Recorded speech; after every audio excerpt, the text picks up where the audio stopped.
Hello, I'm live and slightly earlier, like 2 minutes earlier than planned. And let me know if everything is going well. The sound, the image, all that. Hello, people from all over the world.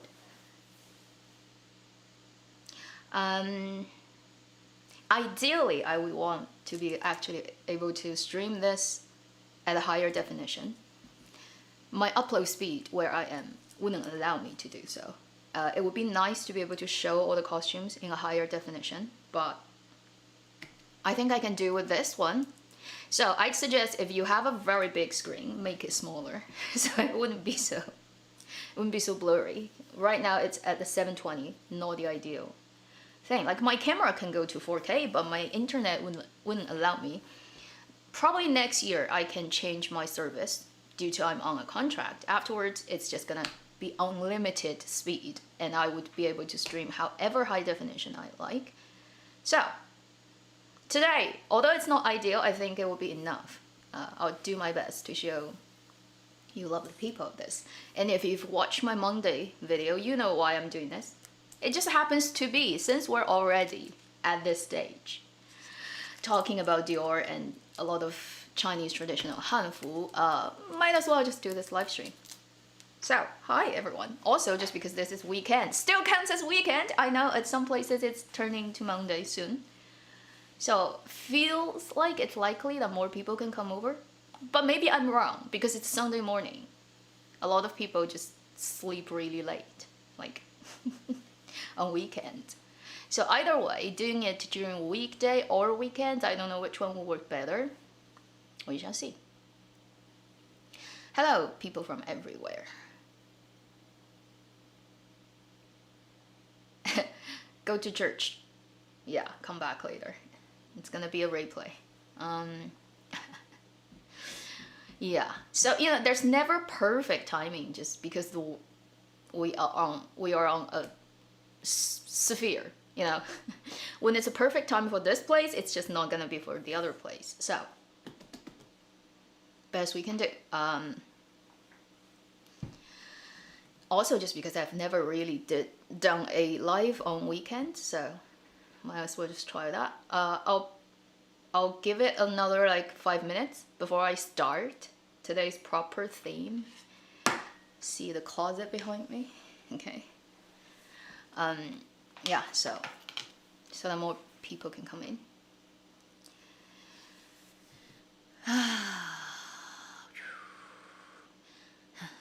I'm just gonna pick a few that are representative of the dynasties I'm gonna talk about. Not everything I have. Also, not including all the dynasties available, I guess, these days. If you look at Hanfu, due to I don't have all the money in the world to buy all the styles of all the items. Impossible. Hanfu is too big.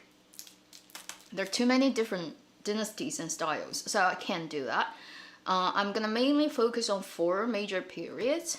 Han, best known probably, with Tang, and then Wei Jin, and then Tang, and Song, actually 5, Ming. So that would be the 5 era in chronological order. And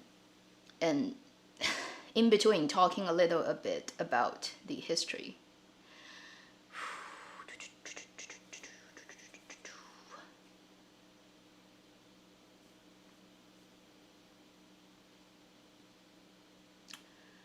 Yeah, let's hope the internet holds up, because occasionally it doesn't quite work that well. Expensive, I don't know. Like every style can be made super expensive, just depending on what kind of material you use. I can tell a little bit jittery on my side of things, the latency thing. I don't know if it's on your side as well. Internet is a mystery. So if it's not working so well, let me know too. You can wait a bit, because the connection thing with computers and internet is you can never tell.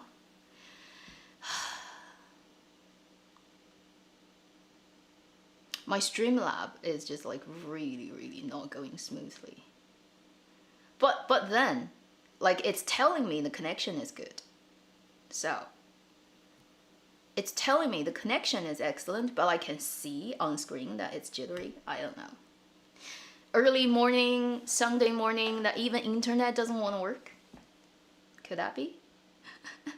Let's just wait a bit, okay? Let's hope the lagging goes away and I can start talking about costumes.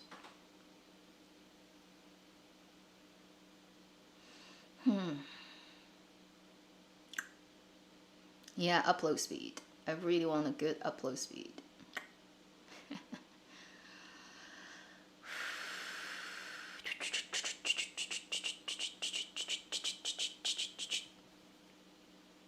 Ah, it's 4 p.m.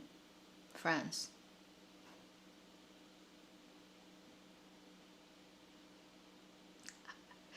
My French is so non-existent, but I can happen to read all the words that in that sentence.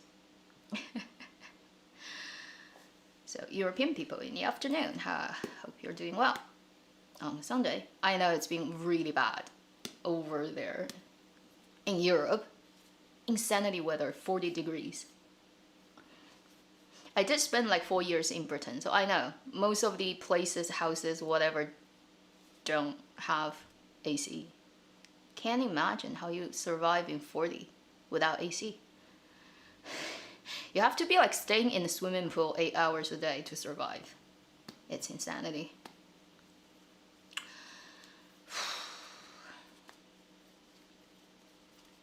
Yeah, let's just wait a little bit more. Yeah, I can still tell a little bit lagging on my end, and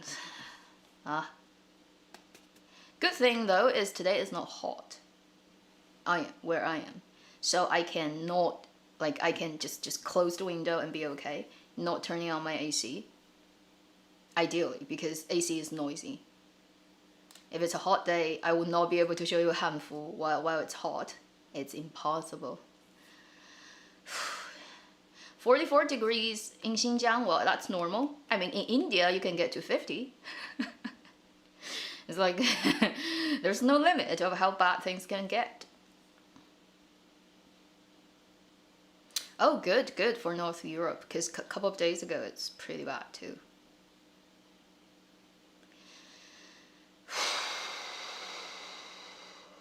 Special for cold winter and hot summer. Oh, yeah, because Spain, its location, geolocation would be more designed to that kind of weather. That's true. No, Xinxia and Wuxia are totally based on crazy people's imagination. I'm still lagging on my end, I can tell. I don't want this to be lagging so that people are watching this and every second they get stopped. Why? Okay, let me just, come on, internet, do your work.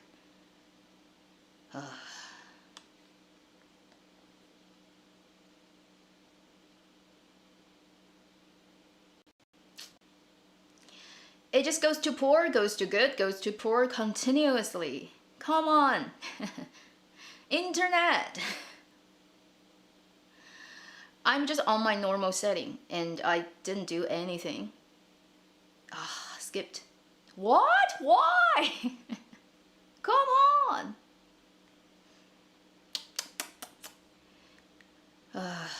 Unbelievable. Okay, so my internet is a bit weird. Let me just wait a bit more.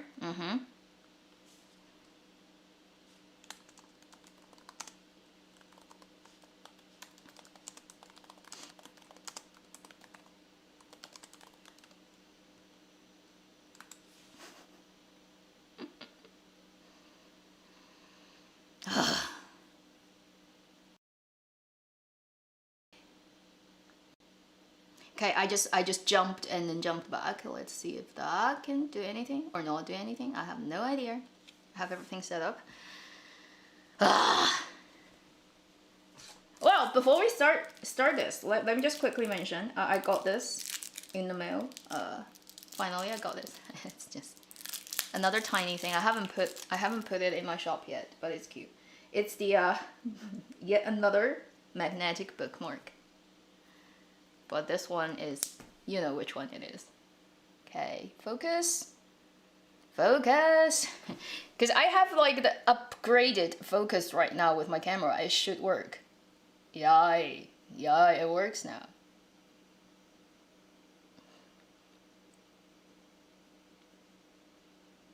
Ha ha ha. Ha ha ha. Ha ha ha. Okay.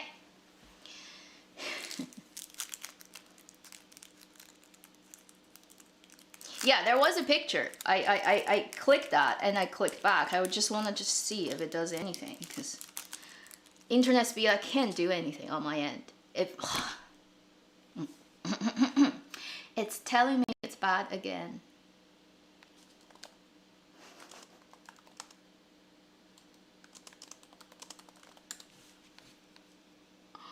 Okay.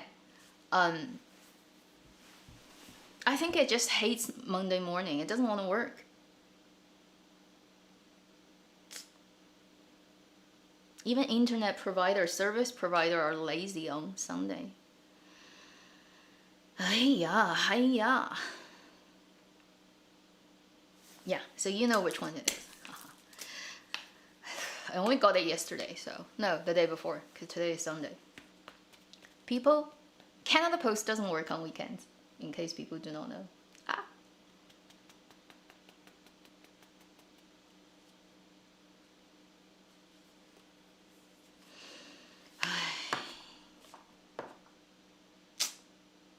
Come on.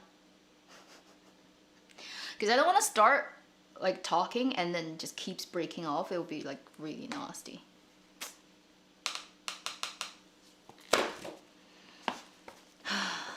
Calm.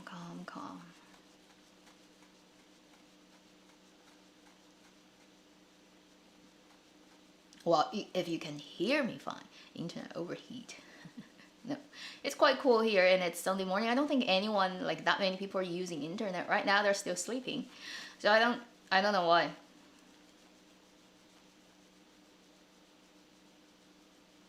Hello, trees. Right now it looks okay. Later, I have no idea the weather. What are you doing? Come on.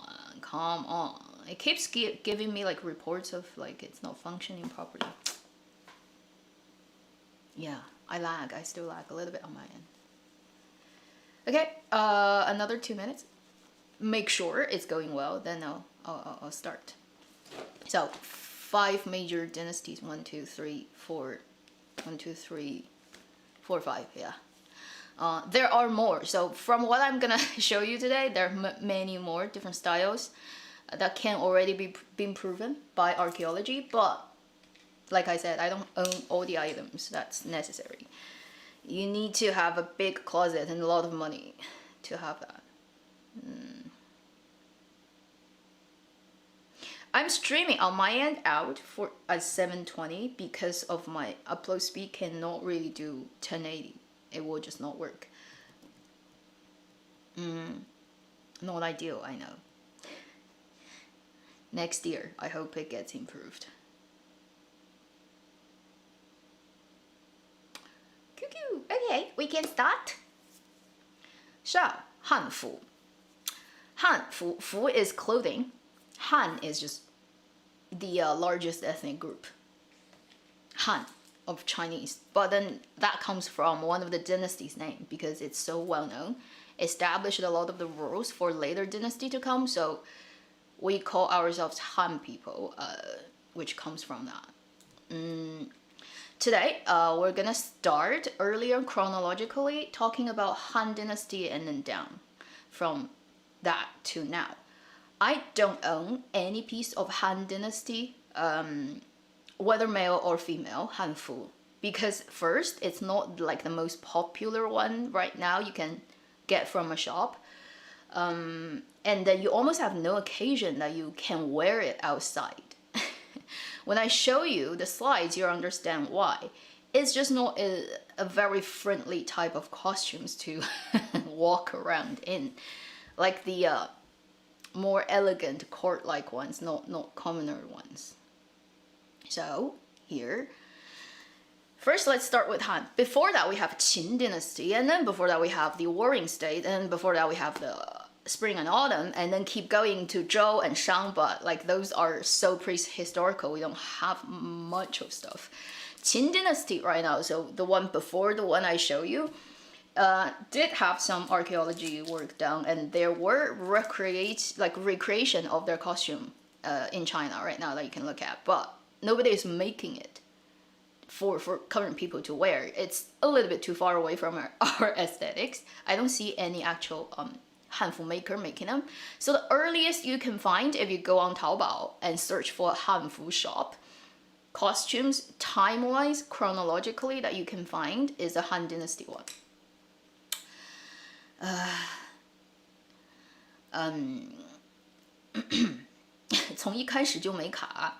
That's impossible because my assistant tells me the first couple of minutes, 25% of the frames didn't get sent. So, unless like you actually live here.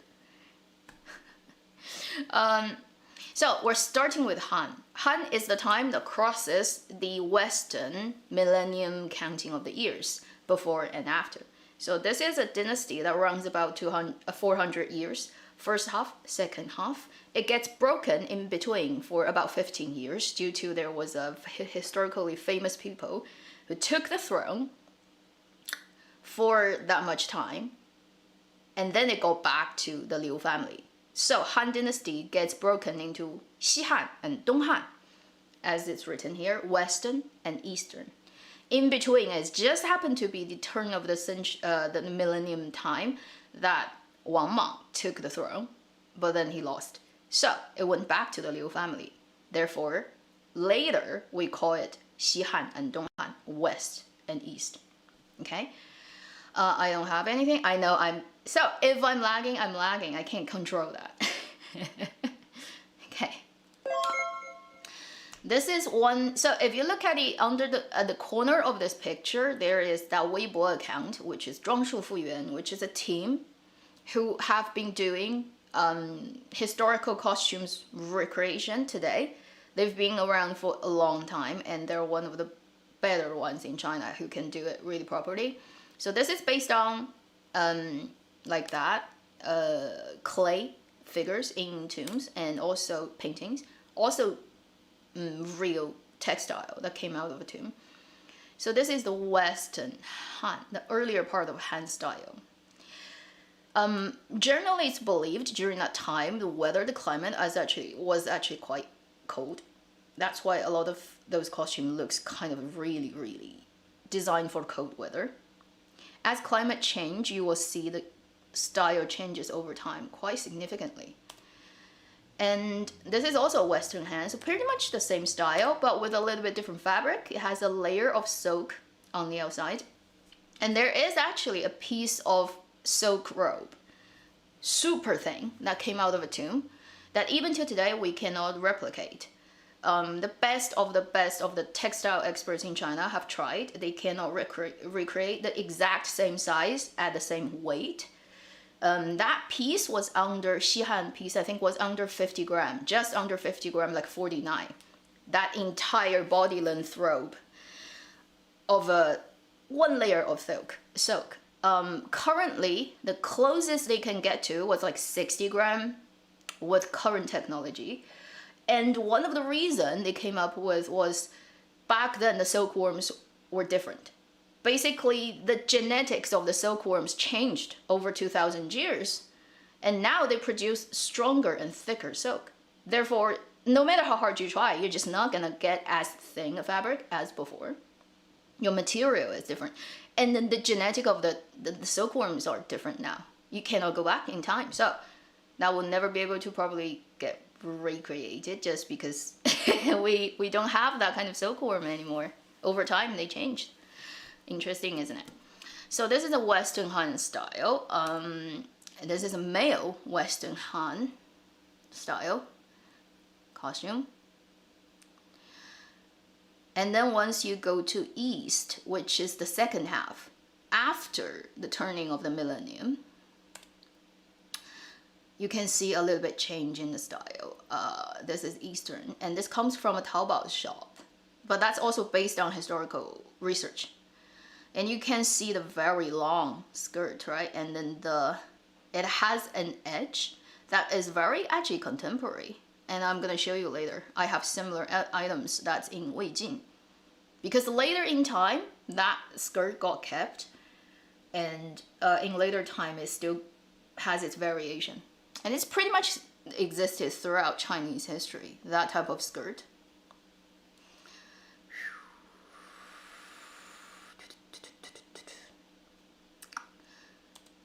Okay, so after Han Dynasty, Three Kingdoms, favorite time for all the boys in this world to talk about Chinese history. And at the end of Three Kingdoms, we end up having Wei Jin. Wei is Cao Cao founded, Cao family founded, took the throne from the Han Liu family. But Cao Cao himself didn't claim to be an emperor. The earliest one would be his son. And then, so that makes the time later we call it Wei, Cao Wei. And then it got taken, like his power got taken by his subject, Sima family, Sima Yi, very well known. And the Sima family started Jin Dynasty. So together we call that part Wei Jin, which is immediately after Three Kingdoms. And then neither of them lasted that long. I mean, Jin did last for a bit, but then it was a mess. And it had some like epically weird empress. After that, China, I'm lagging again on my end. Oh, crap. Let's see.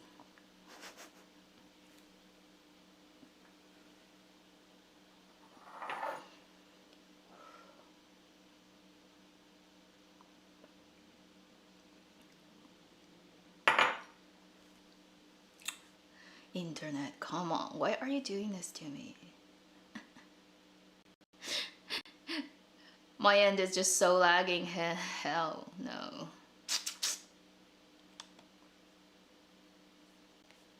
Okay. Well, what can I do? Okay, let's just keep talking. Then, after Jin lost its control, the Sima family lost its control of China, it breaks further, it just ends in chaos. The country widely considered would be like two side divided, north and south. So northern and southern. So that's called the Southern Northern Dynasty, Nan Bei. Okay, Nan is south, Bei is north. And that lasted, again, like you can see, for over 150 years. So plus Wei Jin Nan Bei often get lump sum together as the mess period of China. And over those 350 years, there were countless smaller kingdoms claim themselves to be emperors and then getting killed by others, and then a new power comes in, and generally speaking, divide that into the north and south part. But the south is never just one. It's like multiple powers coming, goes away. North, the same thing. Multiple powers coming, and it's a mess, okay? That's the worst time. So, if you're gonna time travel, don't go to that part, like right now on screen. This part of China's history, avoid at all cost. Because no matter how, like, who you end up being when you time travel back there, like, your life is like, every second of it, pretty nasty time. But you can tell from costumes end, a lot of the things continue from Donghan, so the late Donghan style, very naturally ease into the Wei Jin Nan Bei. So we're gonna show you, this time I have actual items. So, Wei Jin Nan Bei Chao. For Wei Jin's women, okay, there's a type of shirt. So for the upper body, that's called Ru. And that's like currently we use this for their shirt because it's different from later style. This style continued for a couple of 100 years and then phased out. The one thing that's cool about this is its cutting would have a very distinctive part that kind of looks like an extra thing that you have to do. And later dynasties no longer have it. So, wait, see, okay. I'm gonna show you This is made by a Taobao handful maker. Okay, this is a Weijin period female shirt, crossing the collar, and the distinctive thing about Weijin is around the waistline they would stitch an extra fabric. So this is not one piece. It gets broken here, and then it's an individual piece that sews to the waist. And in later dynasties, this no longer exists. It gets phased out. And in the picture I show you on screen, you can see around the shoulder, there's this line. So you can find a lot of this style that stitches a piece of fabric here and then stitches the sleeve on. So it just makes it more complicated. And it's one of their common decorations. So if you see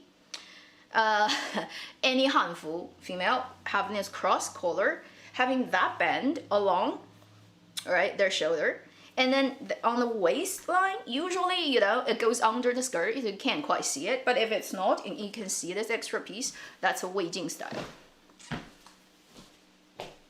And it no longer works, like say in Tang Song, pretty much, you don't see that anymore. So, one thing interesting about it, let me just put this on so you can see that.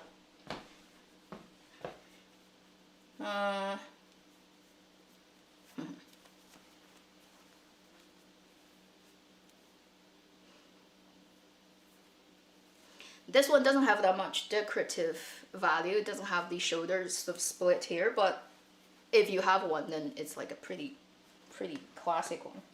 So, something like this. That's like the inside. And then you also can see it has like a vest, which has the similar structure that it has this piece stitched to the waist. It's not one piece.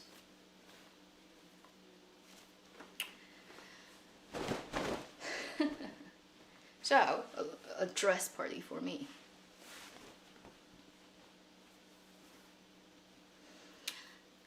Always the left, pretty much, throughout most of the time.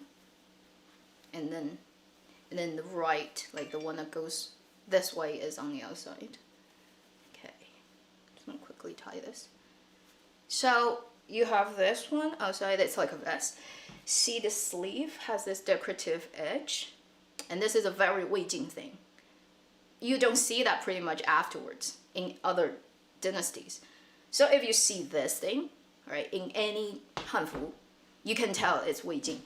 It's very, very Weijin. That's a fully dressed Weijin style lady. See, the inside item is this one. Her yellow vest is this one that has a red edge.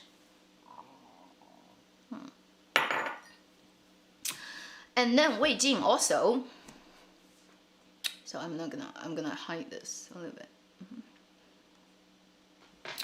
Talking about skirts, Weijin skirts are 剑裙. So I made this one.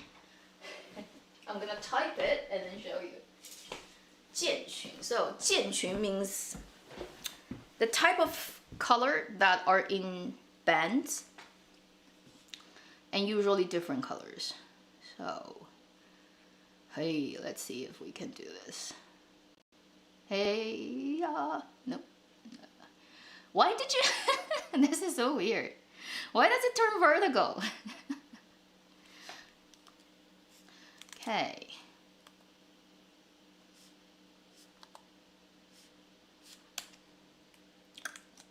Even my streaming computer doesn't like me. I don't use this computer, so it doesn't like me. Come on, wake up.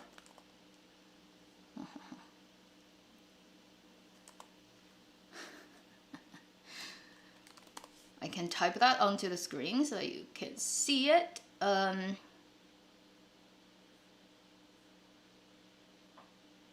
So 剑 means like, what is that? One, it take turns. So for example, you have a blue, you have a white, you have blue, you have white, you have blue and white. So it has the color like this, and it's different fabric. You sew it together, so one piece one color, the other piece another color.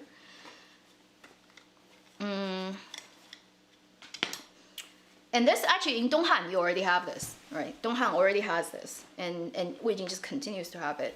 Most of the Chinese traditional skirts are one piece like this, and you just put it around your waist. This is made by myself, but not very well made, so I'm not gonna show you the details about the sewing part. It's pretty nasty. Yeah, put it around your waist. And I will try not to tie it. Too much work. Just gonna show you because I made it really long. But historically, actually, for this type of skirt, they are really long. They would go actually all the way to the floor. Yeah, maybe I'm not back enough. You cannot see my feet. So that's the problem. Let's see if we can adjust our camera so you can see just how long this thing can be. Okay, am I tilted? A little bit. Phew. Okay. Okay. So, now, let's just see that.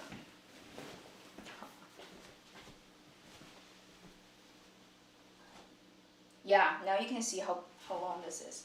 And usually they would wear it with a shoe type that has the head tilted up so that you can hold the skirt with your shoes.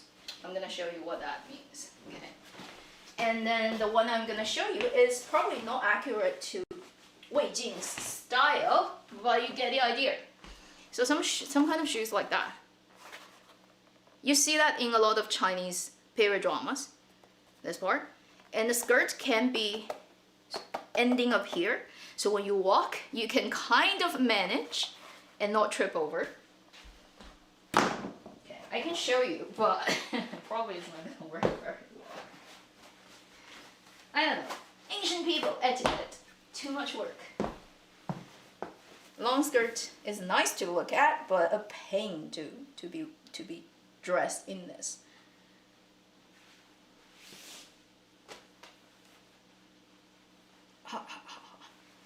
Okay.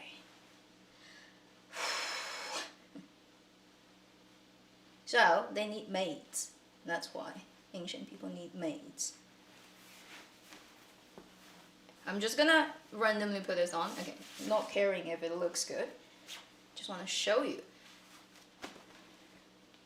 So if you have this kind of shoes, what you can do is you can drip this skirt like that, so you can walk. Now, it still isn't gonna be very comfortable, but you're less likely to get tripped over by this. And the fact is, Three Kingdoms, Eastern Han,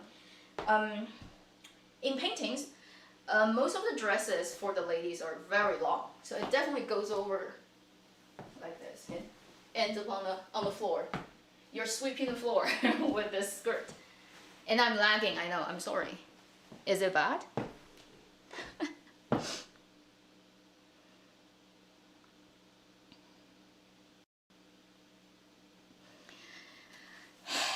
Servants, depending on different times, they probably also I'm lagging. At certain times, they also wear there were pants. I mean, I'm not showing you all the items for a person from inside out.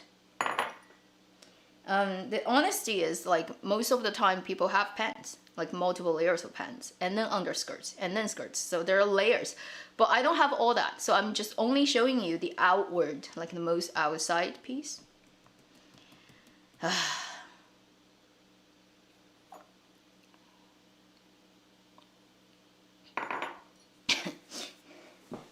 So life is hard. I mean, dressed in this, how can you walk properly?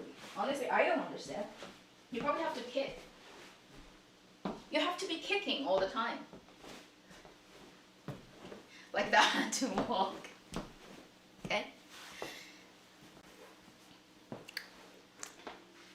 Come I hate this. Sunday morning, internet decides not to work. I think it's just service providers guessing during this time. Nobody is using internet, so they're doing maintenance and whatever. So it's so crappy. I should have just done it during the week. Well,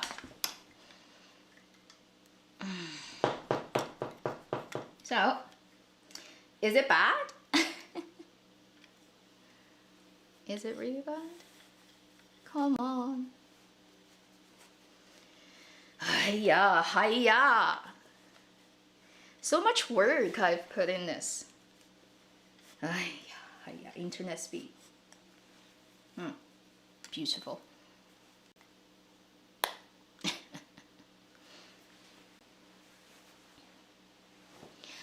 During summer, thinner fabric. If you're aristocrat and you have all kinds of ways to stay cool, like ice, get shaded, 24/7 servants having a big fan, you have an easier time.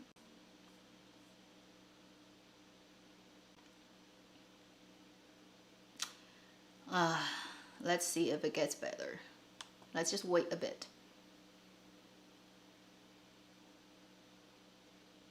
Come on.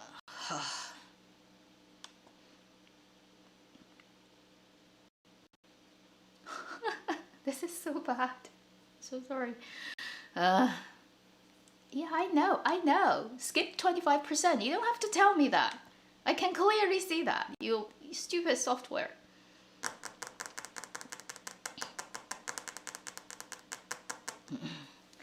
Aristocrat is not really that nice either. I mean, it's better than commoners, but then when war comes, you're probably also gonna get pretty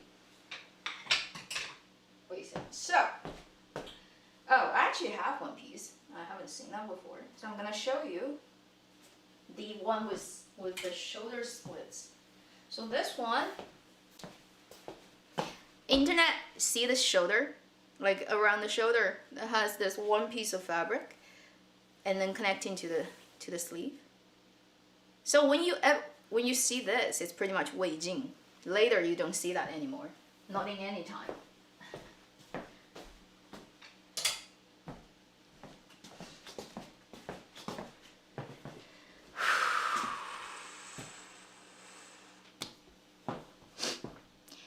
So we are at Weijin. Then what Nanbei? After Weijin, it's Nanbei. It's the southern and northern time. Northern, this is like the, again, the costume recreating team did this based on everything they can find. The soldiers of the northern, so the northern dynasties are more, what's the best way to put them? I mean, the later unified China dynasties kind of more come from the northern than the southern, however. And then this is a southern dynasty's style, ladies' clothing. Again, the dynasties are multiple, so everyone is different. This is a typical look of the time.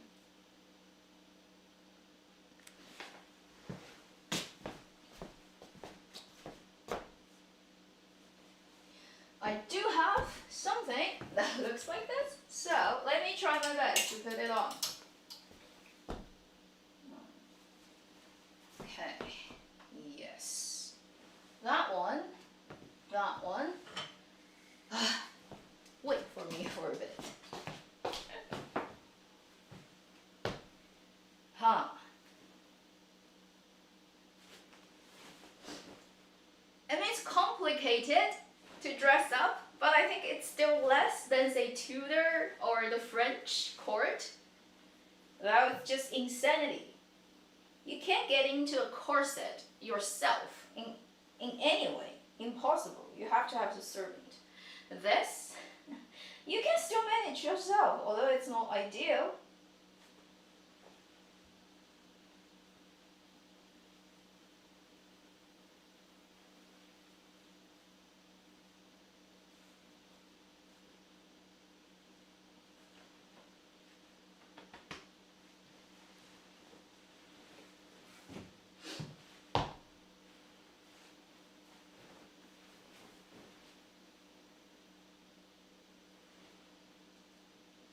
I'm still here. Okay. Just putting the stuff on. I've used this for one of the videos, so you will see it. Am I still super lagged? Holy.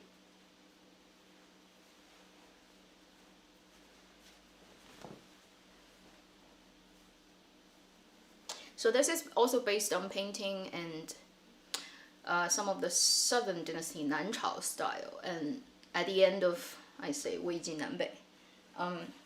It has this sleeve shape that's very unique. I'm gonna turn this off so that you can see. See this shape? You cannot call that very normal, an idea of sleeves, but hey, it did exist. Guangxiu, white sleeve. I'm gonna turn off that as well, the notes, because right now we're not really on that note. And then you have a skirt comes in. I don't want to put it on, but any of those 建裙 skirt would work. This still continues the idea of around the waistline. You sew another piece of fabric on it. There's a line, sewing line here. It's not one piece. So that's a very distinctive thing about this period.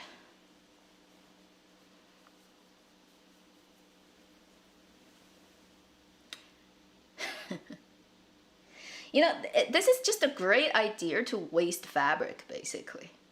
Think about it, it comes from a big piece of fabric and you have to cut this kind of sleeve out of it. It wastes a lot of fabric. So, this is the Nanchao, the Southern Dynasty style. This one is pretty very nice, but I tell you, when you actually are in this, it's just not very convenient. Imagine this thing, you know. How can it be convenient in any sense? Imagine that.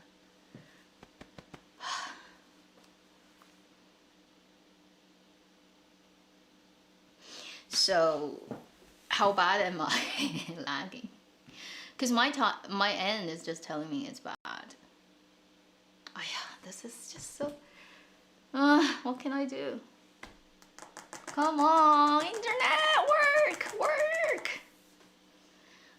Why did you decide it?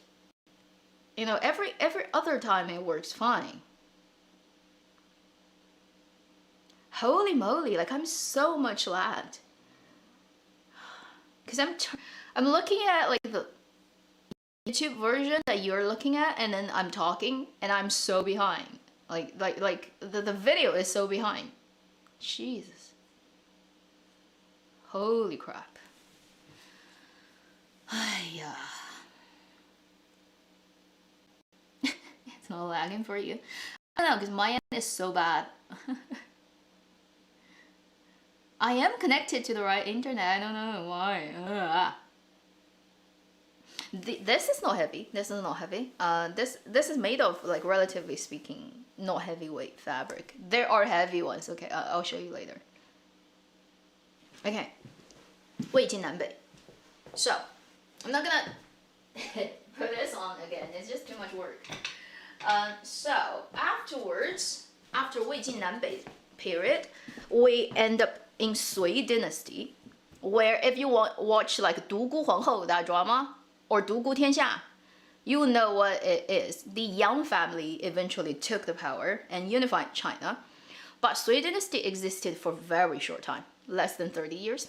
About that, 2 generations of emperors and boom, gone. So, clothing-wise, it just kind of inherits from Weijin Nan Bei, and then goes to early Tang. It doesn't have significant change. It just flows with time. So I'm gonna show you, you probably know this actress, Lou Yixiao. She's known in China to be an advocate of Hanfu, and she often is dressed up in Hanfu style to all kinds of events, like red carpet. And this style she has here is a replicate of a Sui Dynasty painting. I think that's definitely supported by archaeology. That dress it has a long tail, very ceremonial, and definitely worn by aristocrats. Like normal people would not be able to wear that and walk around and be happy about how easily costumes gets destroyed. And pretty much you can see her upper shirt is still in this form, but during Sui Dynasty, there's a popular way of wearing it that she's showing here. Often you don't even have this shirt underneath. You just have this piece, and skirt goes really high up to here, and then you make the collar look like that. Like really, like almost to this level, just barely at this level, and you don't have this shirt under, and the skirt goes really high. This is the Sui Dynasty look that you can find from paintings for sure, and even early Tang Dynasty would have this look as well.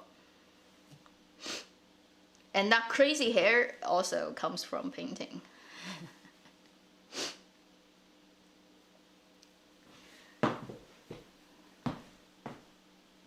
Ming sleeves. Ming sleeves. What is Ming sleeves? Okay, so let me get back to my default Song Dynasty look because it's easy. So, Sui is very short-lived in history. Therefore, it doesn't have like a lot of things that's worth talking about. Afterwards, we'll go to Tang, another epic period of 300 years of crazy things.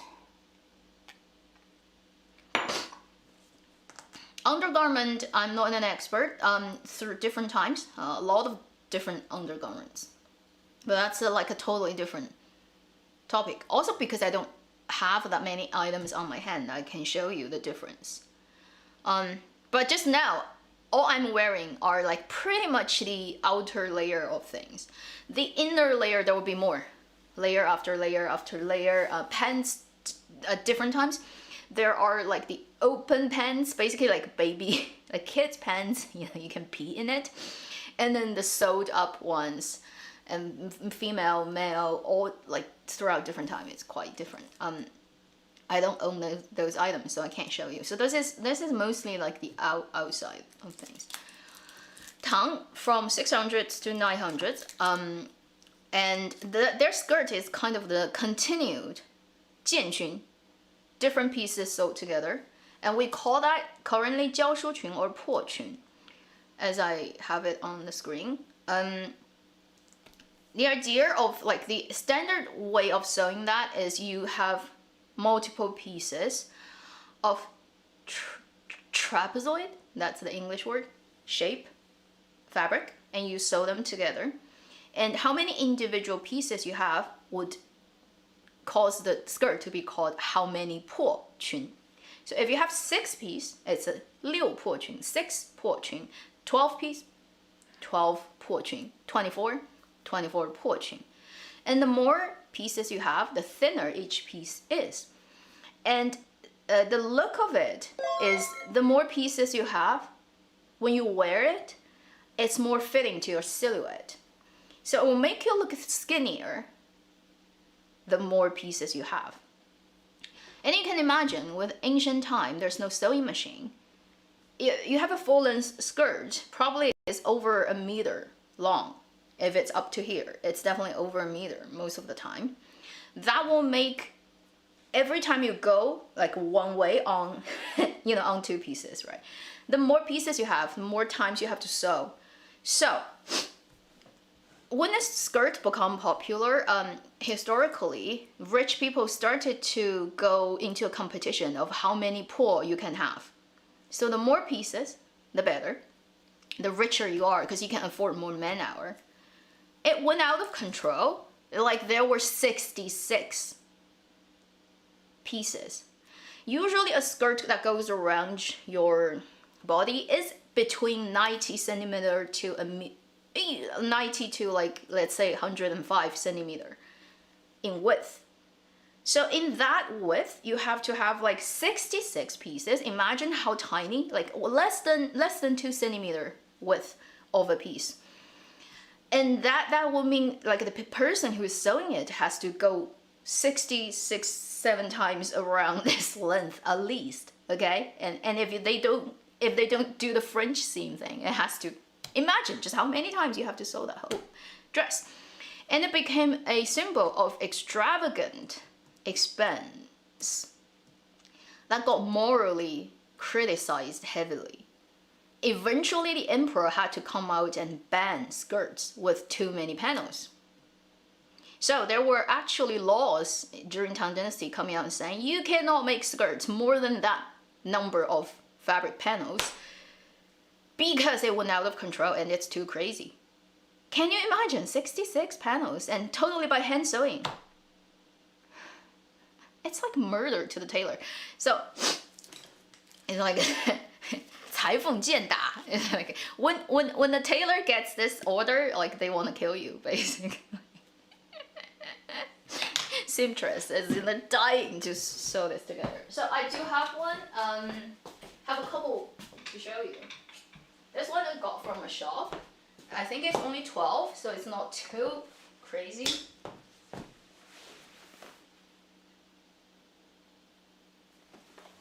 Oh, this is 18, so it's more than 12. 18 would already look like that. This is 18, okay?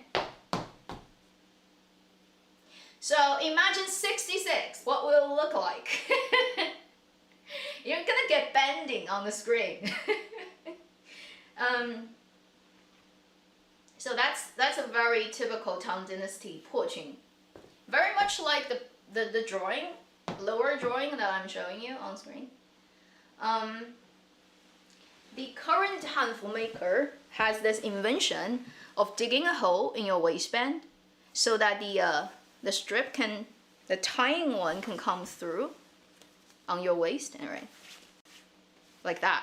So it looks tidier. But this is a current invention. At least historically, we've never found any historical thing that has this hole. So this hole is a contemporary invention.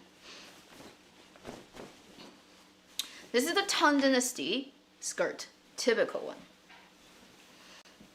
Now some skirts, like the first drawing I show you, the green one, it would also pleat here. So at the top of each piece, they would pleat a little bit of the fabric so that it results in a bigger sort of skirt, right?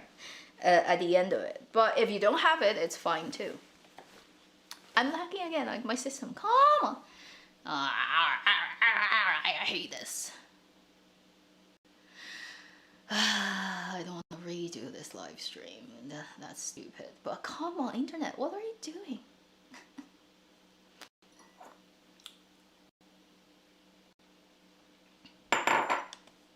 Life is unfair.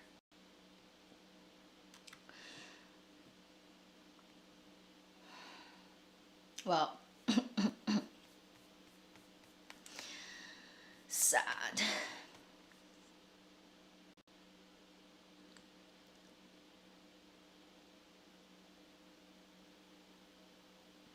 I'm gonna sit through this for a bit, okay? So I hope everyone has seen this, okay? This is the typical Tang Dynasty skirt. I'm gonna wear it later with something else. Static.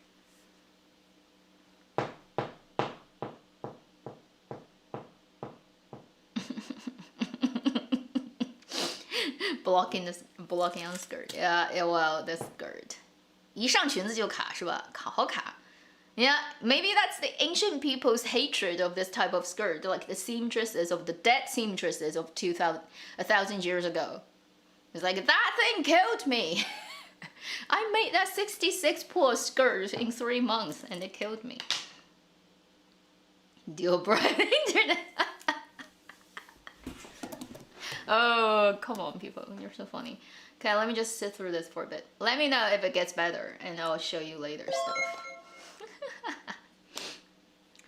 So this is a recreation of the early Tang style. What you can see is it has a, relatively speaking, tight sleeve, not a very big sleeve. Has a vest, high skirt, but not up to here yet. It's pretty much still under your breast. And then porcine panel skirt. And it has this hat thing that's a very popular thing then for women to wear when they go out.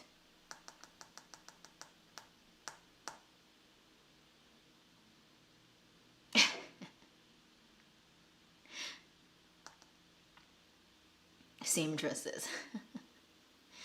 So I will try to have something like this, like on screen for you guys, but let's just, come on. My internet is telling me it's lagging again. I don't know why. Why are you doing this? Come on. Stupid. Hiya, hiya. Okay, so the overall change of Tang Dynasty, okay, I'm gonna quickly flip through some images. This is done by a person named Yan Wang. I've known this guy for years, and he does a lot of cartoon drawing. And from early to late, you can see from the screen left to screen right is the development of the costume during Tang Dynasty over the 300 years.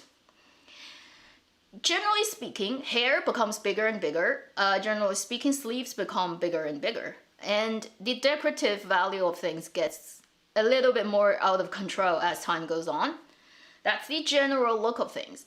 The first three, early Tang, the aesthetics was still skinny girl, like as skinny and long figured, and then the costumes are made to accentuate that very skinny line. Later it gets more around the yellow skirt girl. That was the look pretty much of the Yang Guifei time, where you can see that bigger volume thing of everything starts to show up. And then the last lady you can see on the right end of this row, that's pretty much leading into 5代十国, which is the 5 dynasties and 10 kingdoms, like a mini version of the Wei Jin Nan Bei, where China broke into smaller dynasties again before it got unified again, type of unified again, let's say in Song. So this is a progression from left to right, the Tang Dynasty style. And if you now go back to look at those images, this is the earlier Tang. Also earlier Tang, kind of still inheriting that from Sui. Gradually moving on. These two are pretty much like similar to the style of the Yang Guifei time. So if Yang Guifei, you know, in reality, she probably will be dressed similar in this style and hairstyle. Then this is late Tang, so end of Tang to 5代, where huge sleeves. This type of skirt you see in this drawing comes from paintings. We still haven't found any real items out of any tomb yet, up to today. So we can only speculate what's the structure of her skirt. People believe it's one piece. So you see like this top, and her skirt are actually believed to be one piece. But then cannot quite be proven, because we don't have any real thing that came out of a tomb yet. And this is close to, like, say, the look that Zhao Pan'er had in that banquet in the drama Dream of Splendor. And so that's a look of the end of Tang, kind of right after Tang, before Song.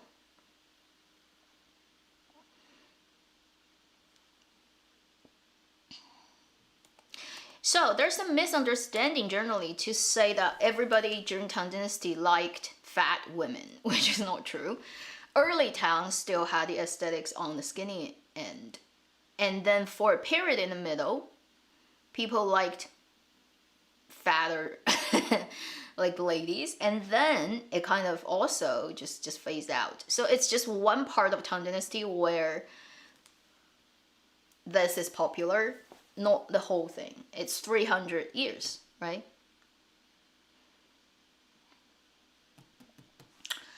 So, Tang, that's Tang. Okay.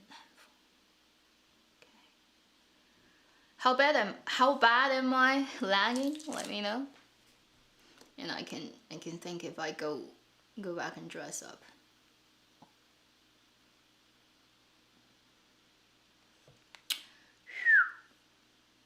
So you can, I think if you've watched this stream from the beginning to now and not giving up because of the lagging at this point, you can tell overall the style, the fabric, the aesthetics of historical Chinese costumes versus current drama world, whether it's 仙侠武侠 or historical, really any of those current drama land aesthetics, you can already sense what is the difference.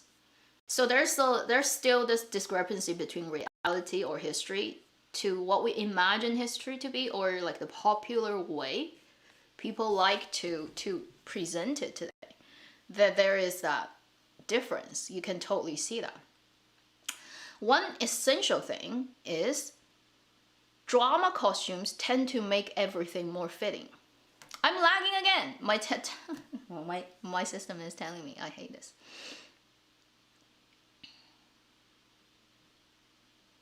So if I sound okay, I can keep talking.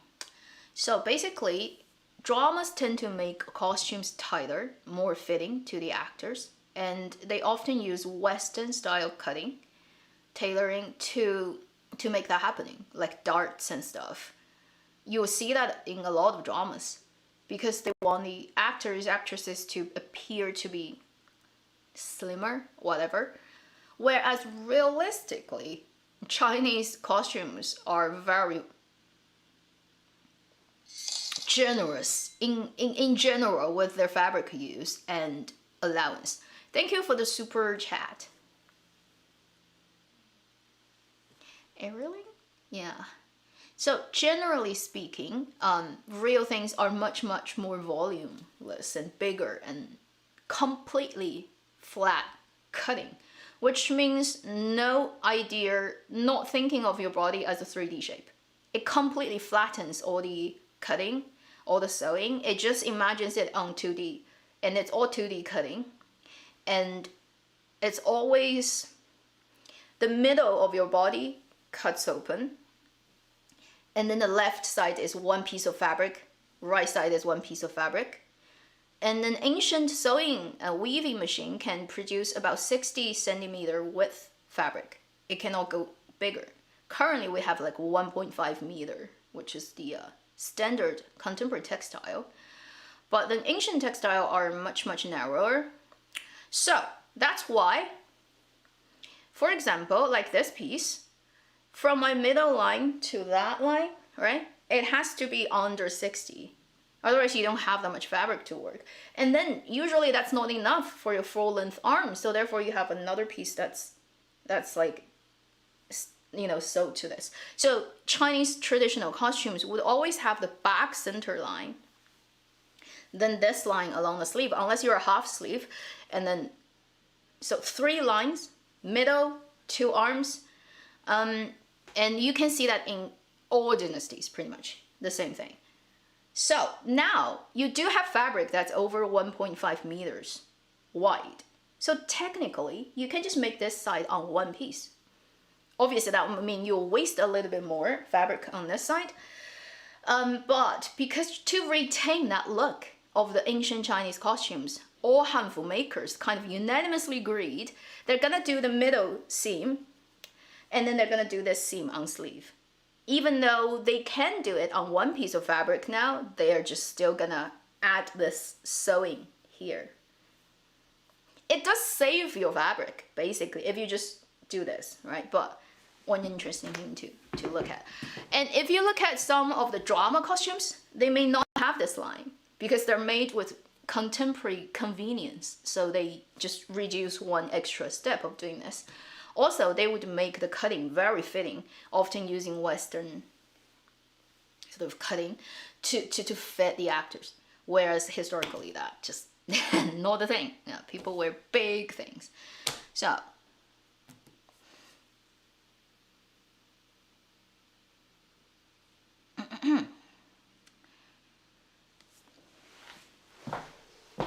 for a Tang Dynasty look, I'm gonna put these 2 on. Internet, what are you doing?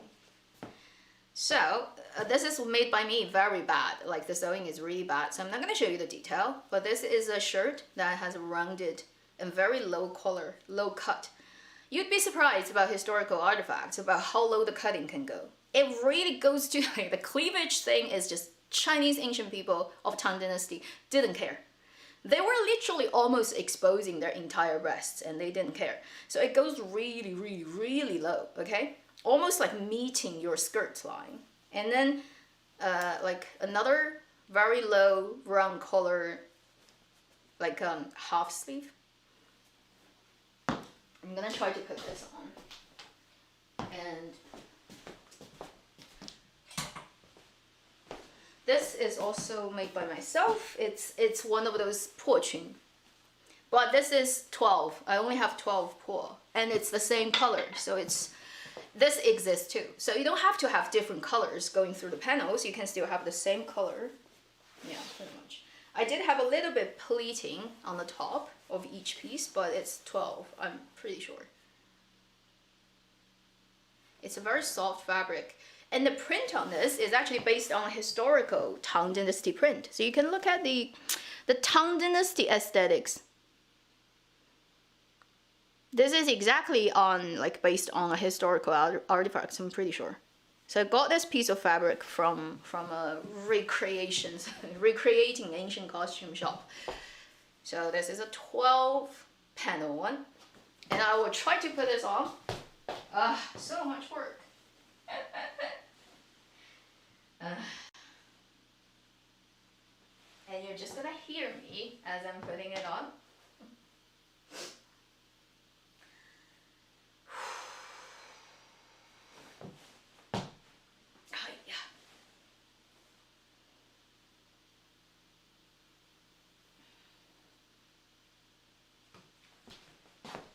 So this is as low as I can do with my top, so you kind of can get the idea. Now this is back sewing. You can see like it's pulling here, so it's not ideal, but I'm just showing you the structure of it. This is you can find this kind of in shops, but often the shops don't do it correctly. I think based on historical artifacts, they still do this thing, like the paneling. So it's like inside and then outside. It's not one piece. You would buy the one piece one. Some shops would do it, but like a shirt, you just go take it from your head like a contemporary t-shirt, and it's easy to make it that way, and it's very big openings. You can do that, but historically, at least from everything people have found so far, that didn't exist. It still comes with 2 buttons. That's the historical one. So whether they did have and not having that, and just like a contemporary t-shirt, unlikely, because it never existed anywhere else and you can't find anything to support that. It just looks very contemporary, but it's not. Maybe back then people never thought about dress up in that way. They just thought about we have to do it in a shirt way. Okay, so this is also made by myself and really badly made. One of the earlier testing pieces. So, and this fabric actually I got from a fabric shop. That's a Christmas design. Can you believe it? Because it's snowflakes.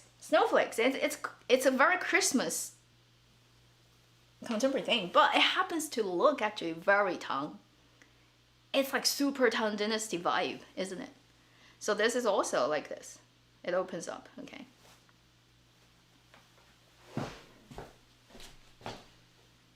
Just happens to have that weird coincidental look that works.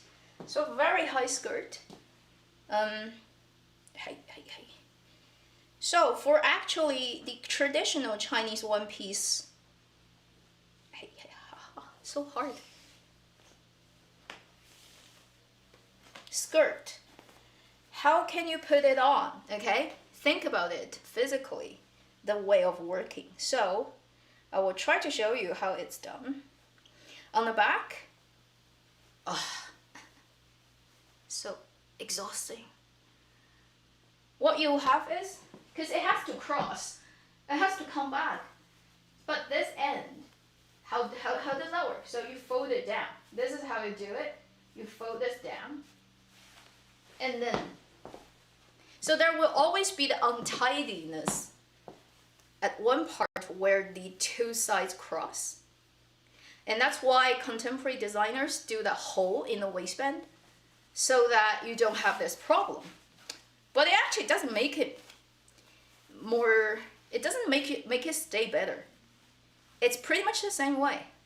Whether you have a hole or whether you cross it on the back in that way, it stays as tightly as each other. Like there's no difference really. It's just the look. Some people don't like that look of folding it down. Okay. This is a very high skirt. It goes right under here. And then for these, I made it two, but usually it's just one. And then you can decide how you want to tie this up. Really in all kinds of styles. There's no absolute correct answer. Like you can make two pieces join here, and then later you have a knot down here, however you want to do this. A very early Tang look.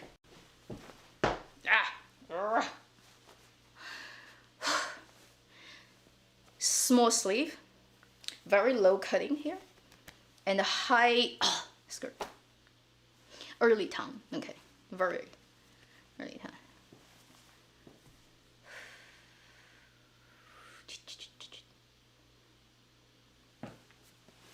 And they have that hat. I do have the hat, okay, but the thing is that hat is actually not fitting my size. My head is too big, so I can't wear the hat. I can hold up the hat for you to see. Big-headed person.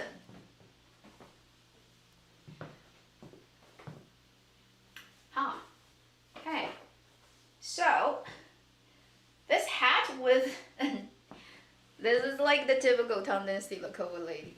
Early Tang, okay, when they go up.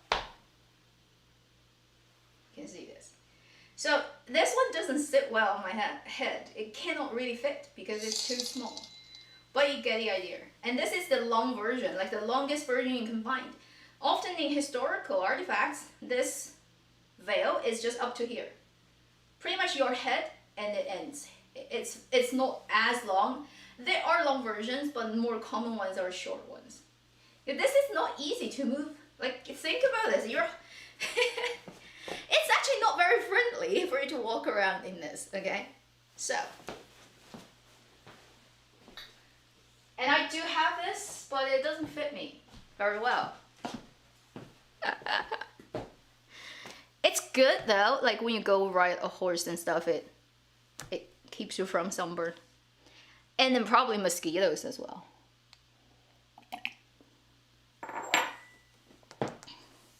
So that would be like close to this look. Pretty, like right now I'm like pretty much in the same structure.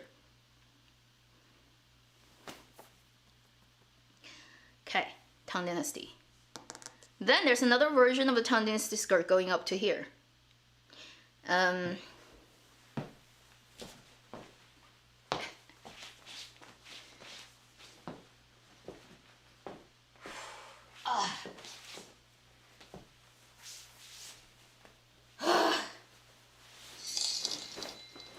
So much work, isn't it, for ancient people? So something like this also is a very common style. You just have this kind of top. 对襟. So the collar are like that. And then a straight sleeve. This pattern, this fabric I also got from that shop that does the Tang Dynasty prints. So this is a Tang Dynasty print. And this will make it look more like this.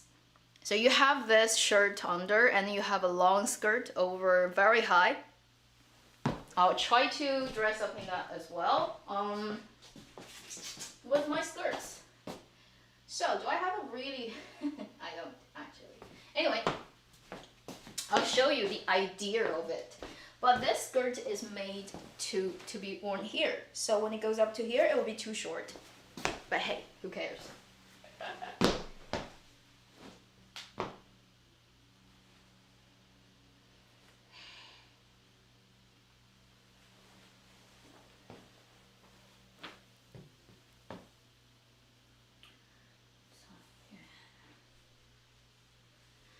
I made the sleeve a little bit too big. Historically, it will be it will be narrower. So look at this. Right, this is rather, it's 30 centimeters. This is about 30 centimeters one side. Okay, not the whole thing, just this length. Probably 20 would be more historically common. Tang Dynasty really doesn't have that long a sleeve somehow. Interesting.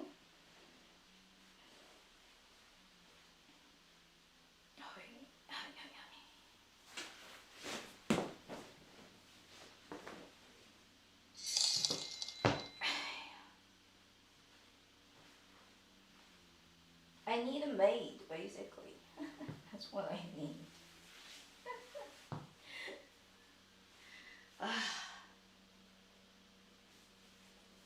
Okay, I'm not gonna show you the back because I don't tie it properly on the back. It's too much effort. I'm just gonna show you roughly what it will be like to wear this on the high skirt style.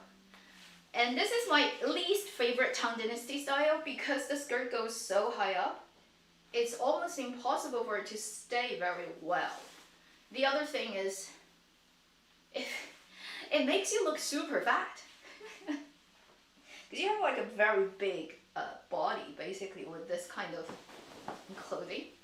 Thanks for every super chat, right? I'm not staring at the screen so I can't see all of you, but thank you. You don't have to do that, okay? I mean, I'm not gonna stop you from doing it, but you don't have to do that. Okay, so front. This is like the typical Tang Dynasty look. If you watch most of the Tang Dynasty dramas, you're gonna see this, right? Actually, I forgot to turn this light on. Let me just do that, so you see it better in the back. Okay, so the back is messed up. Don't look at it. This is probably when you go to watch a Tang Dynasty drama, the most common look you're gonna see, right? I'm pretty sure my experienced Chinese drama watchers, you're gonna see this, isn't it? This is the typical Tang. And sometimes they would wear this with it tucked under here. It goes into the skirt. Ha. Ha. Cannot get under it. Too slippery. Okay. You will see it's being worn like that. You see this most often. Tang Dynasty look.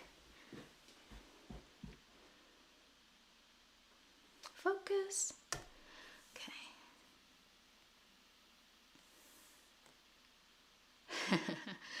Isn't it? This is the type that you're gonna see most commonly. Tang Dynasty look. Yes. True. Like the green and purple really go together well. And just ignore how badly I've tied this, okay? And then for this, you can have it like that. You can just do a knot in front and again, different style, however you like it. Not really hard rule. So relatively speaking, the nice thing about Tang Dynasty is it doesn't have huge sleeves. But then the bad thing about it is that light is just trying to get all the focus. The bad thing is like the high skirt thing, I just don't like. It makes you from the side looking gigantic. Like look how big I am.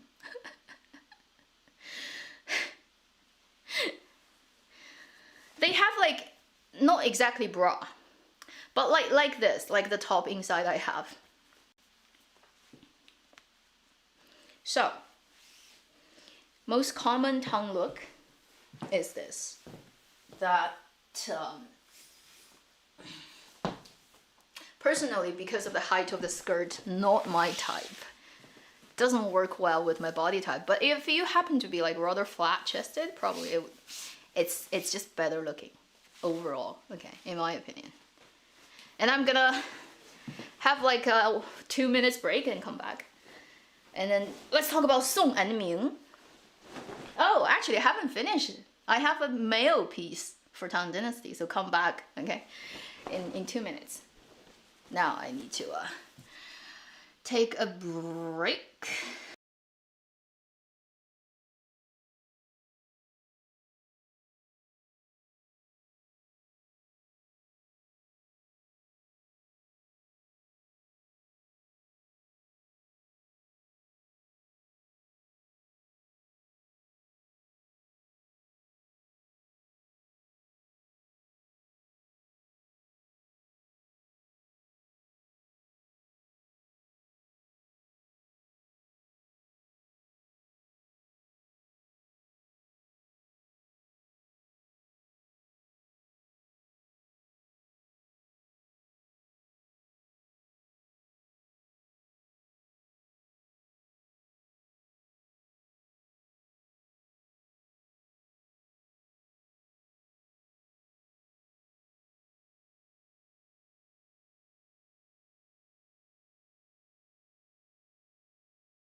Hello, I'm back.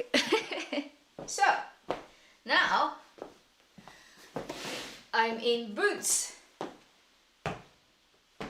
Not necessarily a very accurate, let's say, shape of the dynasty, but let's just say it works, because I don't have everything, okay? I don't own a museum.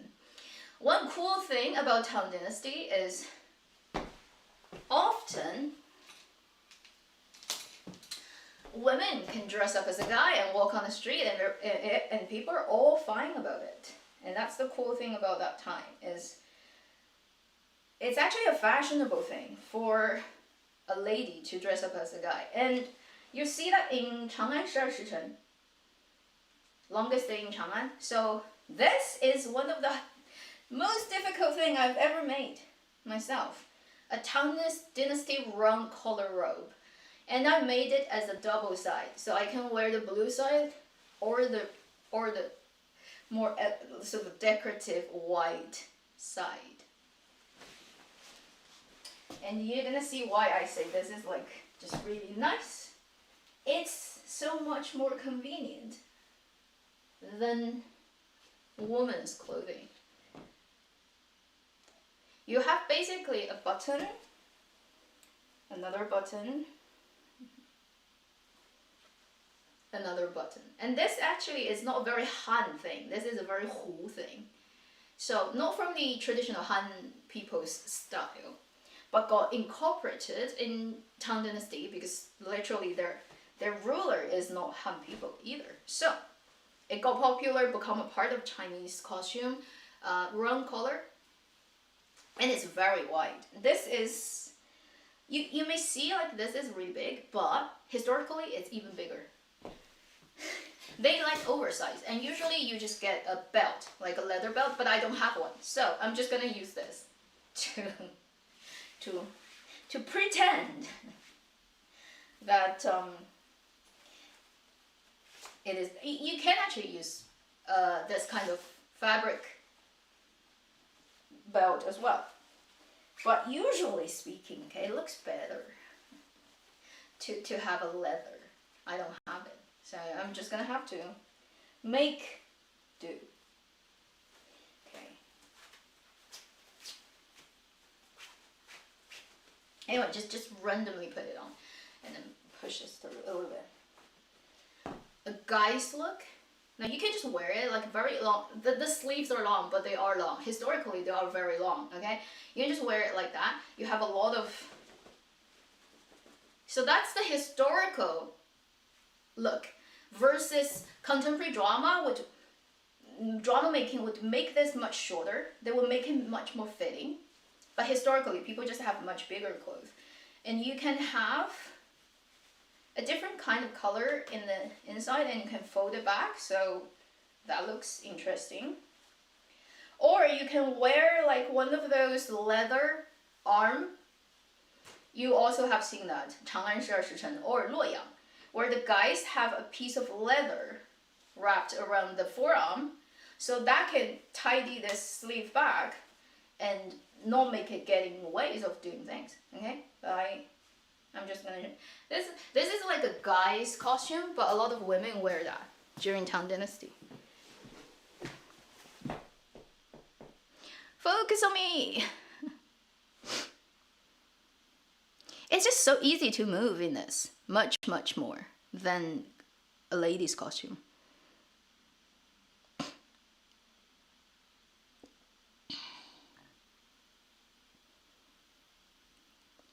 Yeah. Tang Yuanling. Tang, circular collar. And the one thing about Tang Yuanling is inside, I'm not showing you the full thing, inside they will wear a half sleeve, okay? And that will prompt this part up, making you look like you have a broader chest and arm. Also, that piece is that piece is like this collared, so it will not show through. Tang Yuanling, Tang circular robe, often has this. The distinctive thing about Tang and Song is if you're wearing a Song collar, round collar, it's a much wider collar. It goes almost to your shoulder, and then you have the cross collar inside. So you will show the white color through and on the outside piece, whereas Tang circular color only looks like this. Because inside is also a circular color. It's layer after layer, so you don't see that crossing. If you see a Tang Dynasty drama with a guy with a round color robe, but then seeing that crossing inside, it's wrong. Historically, it's not like that. It's a Song Dynasty thing. Okay. So that's very interesting. Do you remember Cheng Yi's drama with Zhang Yuxi? I can't remember the title. Like he's the prince or emperor and she's the bodyguard. Anybody? And in that drama, it's pretty much the Tang Dynasty style throughout, but he had that white collar inside and then this outside. It's not the typical Tang Dynasty look.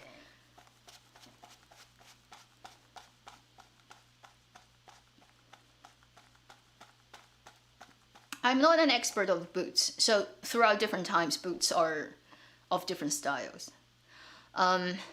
Usually Tang Dynasty boots, they make it with leather. I don't have that. This is made with fabric. I just only have one pair of guys' boots, and it's kind of like not really Tang Dynasty style. Ming, maybe more, but hey, this is the best I have.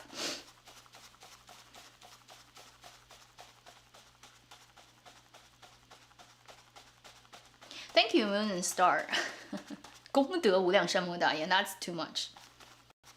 Okay, it's like this is. I'm not saving the planet, so that's too much.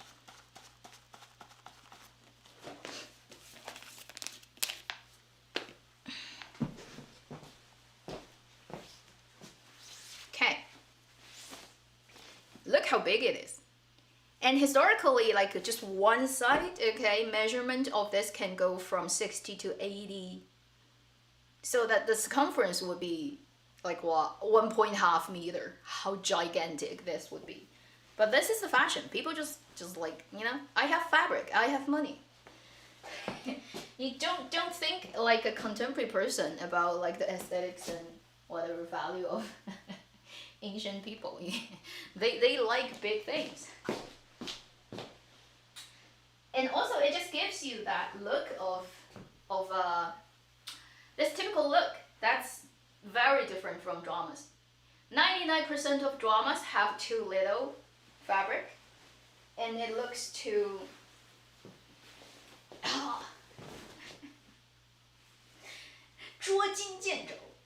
that's the Chinese idiom for you.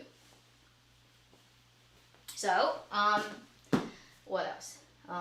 So if you're thinking about Chinese costume dramas, there's one drama in recent years that have done this best, recreating Chinese historical costumes and the generous allowance of fabric. That is Royal Nirvana. Royal Nirvana with Luo Jing, Li Yitong, Huang Zhizhong. That painful drama where it's crying and torturing every episode. And in that drama, they did a great job of picking fabric, cutting, allowance, huge sleeves that can completely, because it's long, it can go around your elbow completely and still have the sleeve drip down vertically. So if you want to say what would be the best to date recreating the idea of Chinese costumes, the aesthetics of design of the time, Nirvana, Royal Nirvana, not Nirvana in Fire, okay? The 鹤唳华亭. That drama, 鹤唳华亭, not Nirvana in Fire, Royal Nirvana. Royal Nirvana, it's a different drama.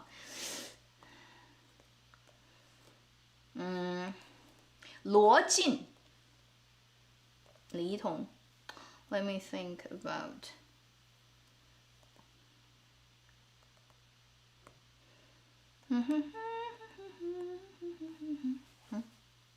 Come on. Dear iPad, work.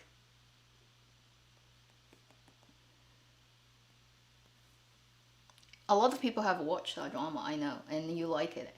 I hate the torturing nature, but I have to say their costumes are spot on. So well made. 鹤唳华亭. Do we get a big good picture? This is not high definition. Can we get a bigger, better? Yeah. So, for example, if you've watched a drama, yeah, show me. Like, you know. For example, like, look at that. First, low key, no embroidery of any kind, but it's woven into the fabric. The patterns are dark pattern, and as you move around, that light will make it show or not showing. So that's the low-key elegance. Very, very correct of Chinese aesthetics. The other thing is, this is mostly Song Dynasty style, okay? And then the other thing is, look how much volume he has. Like, the sleeve is over 2.5 meters probably long. 2.4, 2.5. Crossing, so like all the way from this to this, over 2 meters long. And you have to make it that long to have it come around your elbow and still have that much left. Most of the costumes these days don't do that. I don't know, trying to save money. So their sleeves look very 捉襟见肘, which means once you grab here, you show your elbow. That's the Chinese idiom, meaning you don't have enough allowance for things. Again, look at the, come on, show me, yeah, cool. 郑业成 in this. Look at how much fabric he has, so that when he has this look, his sleeve can completely come down 90-degree angle. Like this part can not like that. If it's too short, it will go like this. And you'll see that actually in Dream of Splendor with Gu Qianfan's official clothing. The sleeves are too short, so when he was like this, it goes that way, which is wrong. You have to make it go down completely. That's the proper etiquette look, okay? So, that's why I say 鹤唳华亭 is one of the best you've seen in recent years.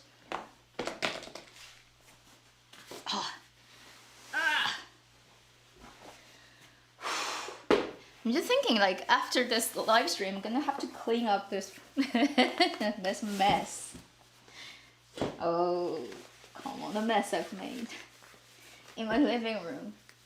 I have this, I can show you. I have this kind of idea of ancient socks, but not really that fitting for me. Again, it's not tailored to my size, so I can show you what it looks like in dramas. It's just cloth. It has no elasticity. And then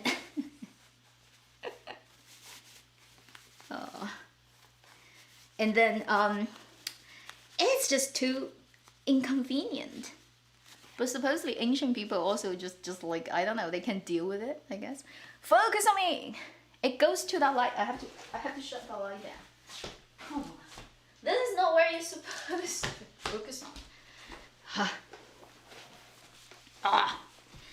Yeah. Pretty much like ancient Eastern Asian socks are all like that. I mean, look at Korean dramas, Japanese dramas. Hi.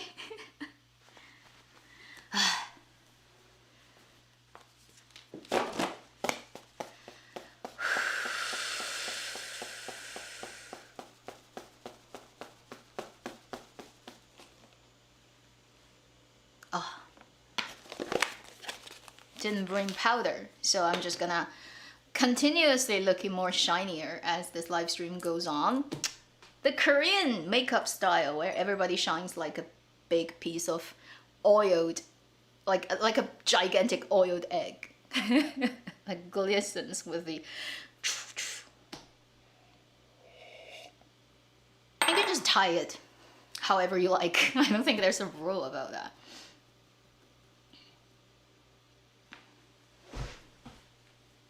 So, let's go to Song. Let's go to Song Dynasty. The nicest dynasty, in my opinion, in Chinese costumes, just because it's easier on people. Okay. So, Song. From after Tang, we have about half a century of mess, like a mini Wei Jin Nan Bei, where multiple powers were fighting. That was what we call 五代十国, 5 dynasties, 10 kingdoms. Pretty much like self-explanatory of what it is. So, about 50 years later, we go to 960, and that's where Song was founded. Song also, like Han, got broken down later in history as by later historians, okay, as the north and the south, the northern and southern, because first part, its capital is in northern, the Bianliang, Dream of Splendor. Then later it went to Lin'an, which is south. So Bei and Nan, Song. Song got broken down into two parts. In between was 2 years of invasion from Jin people that abducted 2 emperors and all their concubines and a lot of other women and used them as slaves. Like one of the worst part of Chinese Han people history. Anyway, so that divides Song dynasty into the upper and lower part, north and south. Overall, the aesthetics of this particular dynasty goes against most of the other dynasties, which was in Tang, in Ming. You can also see, starting at the dynasty, the style is usually less fabric, less extravagant look. And as time goes on, it becomes bigger and prettier and more decorative. Song, earlier on, is bigger volume, more fabric use. Later, for women, okay, guys, I'm not quite sure, but for women, they use less and less fabric and making it skinnier and skinnier. So that's the Song dynasty overall. So this is a content creator on China's internet. She did this recently, not so long ago, where it's the change of Song dynasty's women's style from, again, left to right. You have earlier north, north, north, south, south. So what you can tell is the sleeves, the costume's allowance just becomes narrower and narrower and smaller and less and less. But typically it still follows this look of a top like I am wearing inside, and then a 对襟. So the collar is not crossing, it's symmetrical. You can wear it this way, but it's still made this way. Okay, so I'm gonna show you later a couple of items. So overall, sleeves got smaller during Song dynasty, tighter and tighter. I don't have a super tight version, but at the end of the time, they even make it so tight, it's like contemporary clothing, fitting to your arms completely. Thank you for the super chat. Your name is too complicated, I'm not gonna butcher it. But thank you. So Song dynasty usually, in my opinion, okay, it's my favorite, just because it fits me better. Not because it's better than anything else, it just fits me better. A typical look can be like this, with a skirt, obviously, you have to have a skirt. But let's say we have a... And then they would also have certain pants, not like this. This is for today, just to make life easy. The typical Song dynasty pants are, I don't have one. Okay, you can search it on the internet. You'll find it. And then we have a skirt on.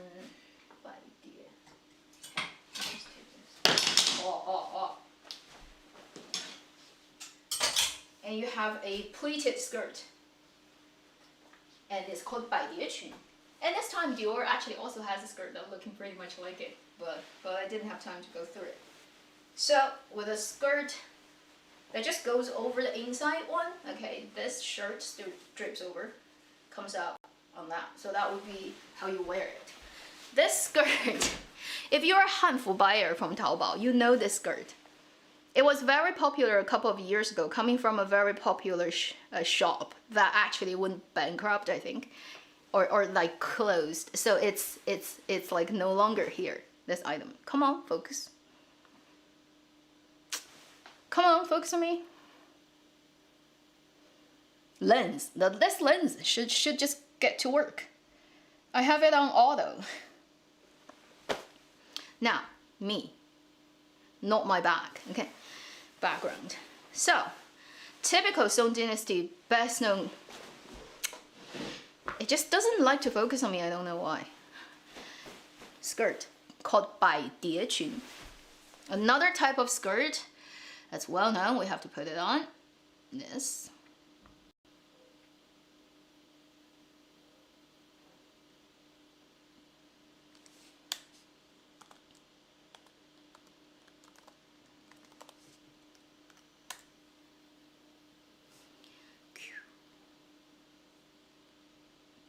Bai Die Qun. So 100, Die means repeating or taking turns. So basically the pleating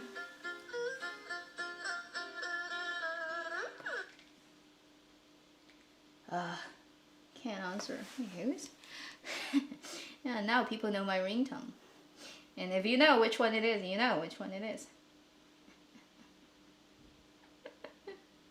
Okay. So 100 pleating, you can understand it in that way. And what it looks like, it's still one piece. And again, this is a contemporary invention. Stress that the whole thing is not a historical thing. And on the end, one flat unpleated piece. On the other end, a flat unpleated piece. In between, all one directional pleating. However many you like. There's no rules. So this is called Bai Die Qun. When you put it on, it looks very similar to Ma Mian, but it's a different structure. And it only has one. Once it's dressed up, it's only one side is flat. Everything else is pleated. So I'll put this on first, and then put the shirt over. Oh. Hi, hi.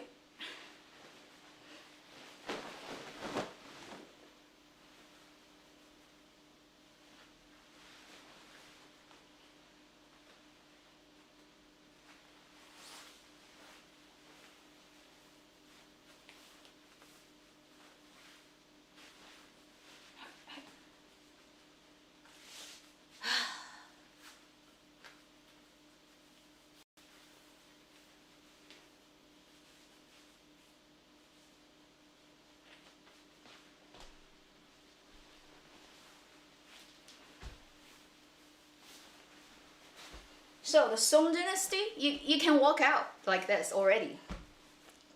So Song Dynasty actually have very, let's say, not overdressed style, very easy. And it's one reason was during Song, the climate was actually quite warm, very warm. So you see a lot of historical costumes of that time being quite, not layered and super hot. Anything. It's just like really, really cool summery look of things. So in Song Dynasty, you can look like this and go on the street. It's already enough. I mean, probably another layer if it's not so cold, hot the weather.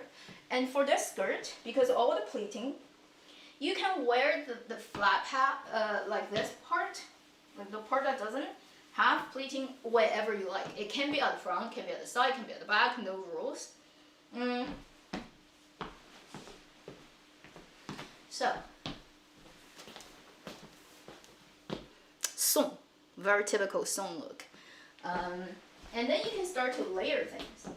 You can wear another shirt like this that's longer on the top, outside. You can even wear a longer one inside and a shorter one outside.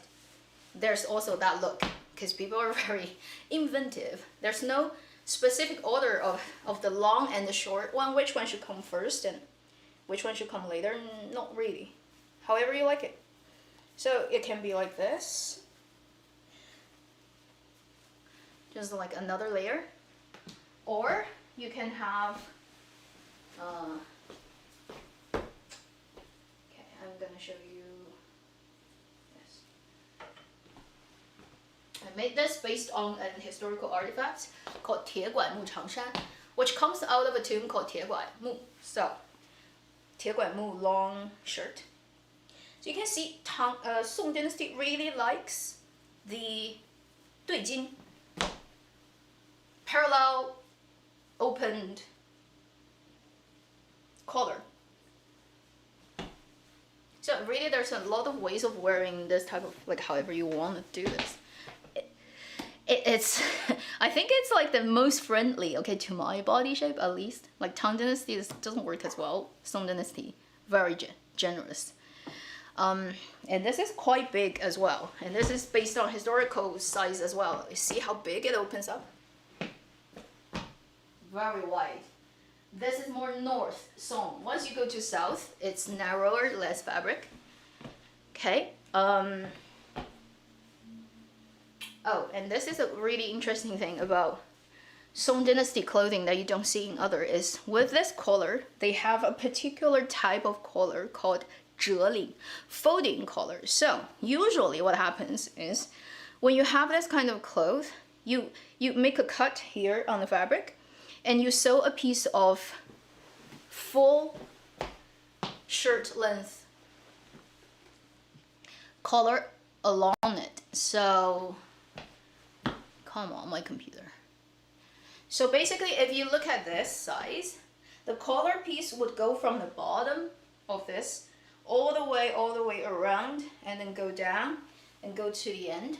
So for this, it would be over 2 meters long. And that's one big piece of fabric that curves around here and gets sewed as your collar. And that wastes a lot of fabric, okay? So what people did was, when they make this cutting of this thing, one piece on this side, one piece on that side drapes over your shoulder. And when they open up when they cut this, right, the middle, they just fold this bit of the fabric back a little bit and stitch it so that it has a fake collar. So this is actually the same piece. This piece of the collar and this piece of the clothing is the same piece of fabric. They just sew it here to make it look like a collar. And once you open it up, the back of this will not be linked together anymore. So they will just sew an extra short piece of collar from pretty much this point up, going back, so that they can reduce the waste of fabric. So basically, instead of having that whole piece of collar going from here all the way, they just do it from here, this way, and back to here. And the rest of the collar, although it looks like a collar, is the same piece of fabric as this. Like, I don't know if you get that. if you do sewing, you know what I mean. Probably. Okay, I'm lagging again. Good. Love internet.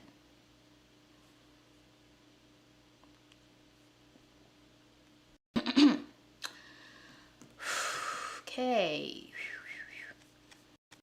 Wow. I don't even want to look at how bad the lagging is on my end. Holy shit.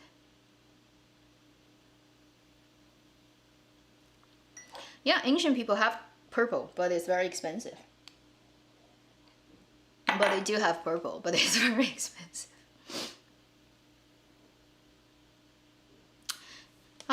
So I'm gonna wait for a bit, see how many people have completely got lagged out. So this type of collar, 折领, folding collar, where it's a fake collar, this and this is actually the same piece.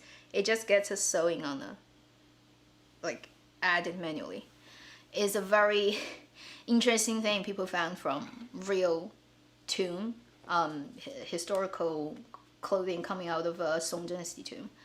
So it's a way of saving fabric, and you don't really see that in Ming Dynasty, but in Song they have this from rich people's tomb as well, not like poor people.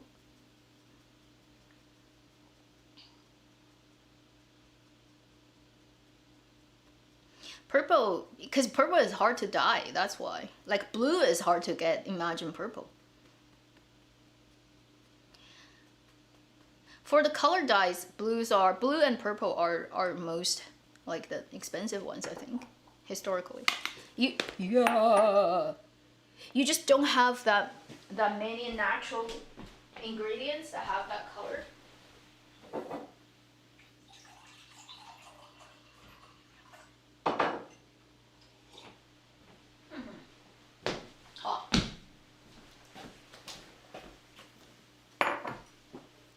Okay, so the 对襟, the idea of the symmetrical collar and the skirt is the typical thing. Now, I want to show you another piece. It's very well known today in Hanfu world, which is what we nickname it as the airplane sleeve. The cool thing about this. So, Song Dynasty, this is a 对襟. 对襟 just means symmetrical color. Shan means it's one layer. It's shan. If it's double layer, it has a lining, it would be ao. This is what we call 飞机袖. So it's not called 飞机袖 historically, clearly, because back then they didn't have plane. But because it looks like an airplane sleeve, therefore we nickname it today as 飞机袖. And this is, again, a Song Dynasty thing. You don't see that in any other time.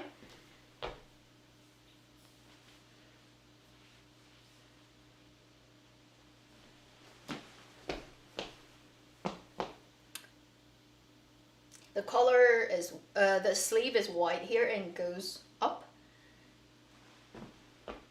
Goes up like that. So it looks like an airplane. And this is a, relatively speaking, not big allowance piece. The one that you're looking at on screen is much wider. And I have recently got a piece made by a Hanfu maker who is pretty good, very well known on Taobao. This is a big 飞机袖, really wide. I mean, look at how big it is. Okay, and it's absolutely, this is nice to wear in summer because you can pretty much get it works as a sunscreen, physical one. How big? Look how big, how gigantic this is. Okay, this is like a ginormous piece.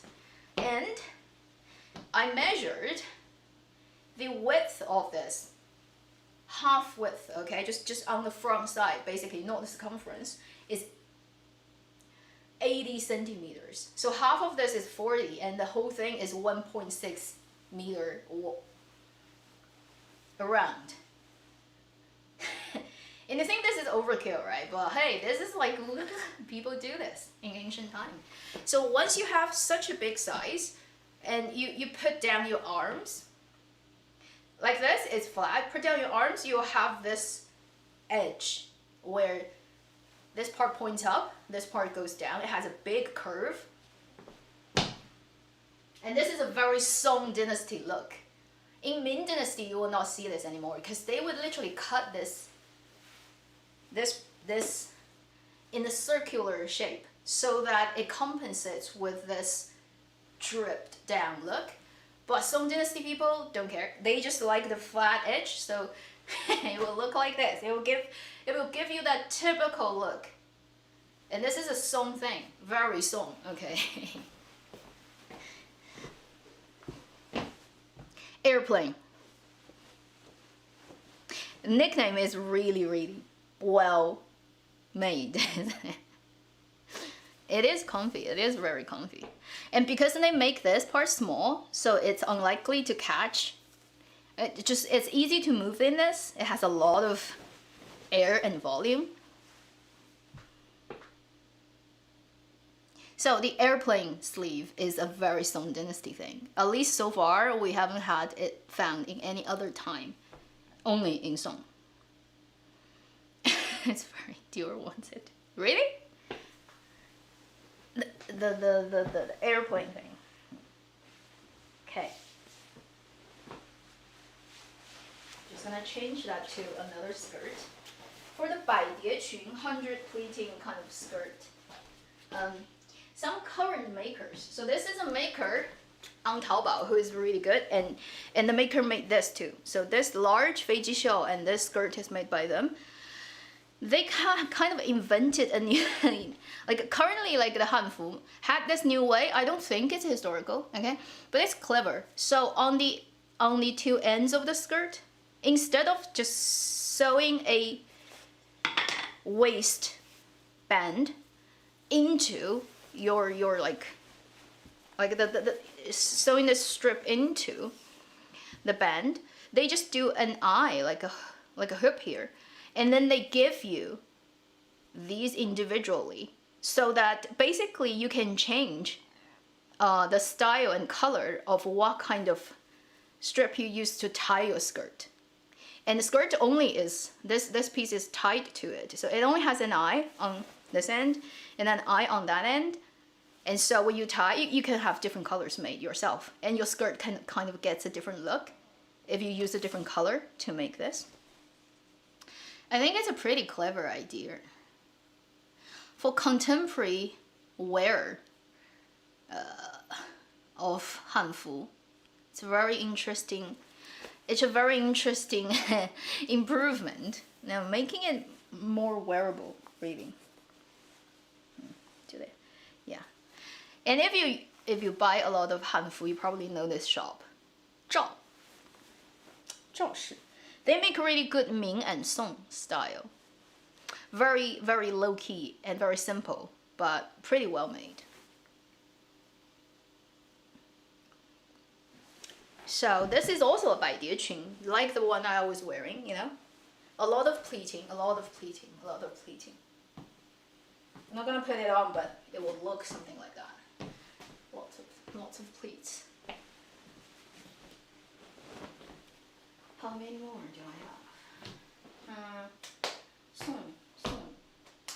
And the other one I showed you around in the video of Dream of Splendor, 四破三件, 三件裙. So it also sounds like 件裙, but it's a different 件裙.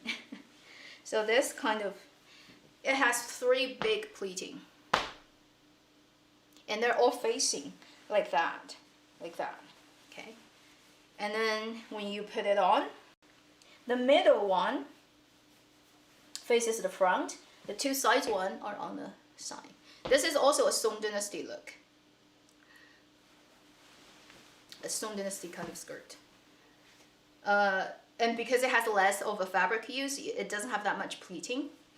If you have a huge waist and hip difference, it probably is not gonna look very good on you, because it's gonna force this split to open up very much. And then, so it's more sort of friendly to H-shape body instead of S-shape body. But this is a Song look. And then, actually Song Dynasty has the early version of Ma Mian, the horse face skirt, the Dior thing. Song Dynasty already has an early version of it, but it doesn't quite function the same thing. It doesn't have pleating. It has the 2-piece structure overlaying. The 2-piece overlaying structure already is there, but it doesn't do any pleating. So it cannot be wear as a safe piece because it will open up without pleating. And it's always worn outside of pants. So for Song Dynasty women, some of them just wear pants. They don't wear skirt, but they have the outside skirt that's a 2-piece overlapping rectangle on the waistband and on the outside. Something probably who would wear Dream of Splendor's Sanyang, because she works, right? She cooks and she does a lot of work, so she often shows up like only in pants. She can show up in pants with one of those skirts. I don't have it, but it's really easy to imagine. It's the version of Ma Mian Chun without pleating, basically.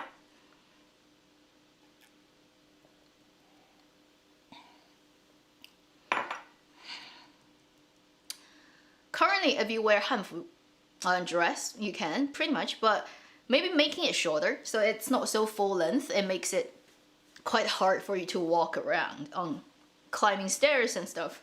But if it's shorter, 80 centimeter, 70 centimeter, pretty much all skirts are possible to work, right?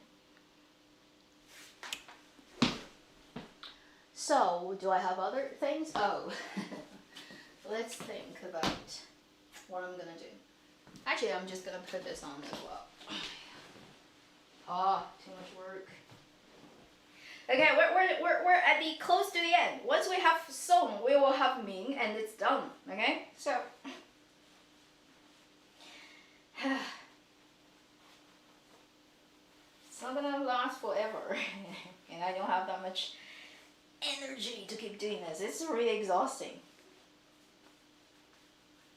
So I'll put on this green skirt.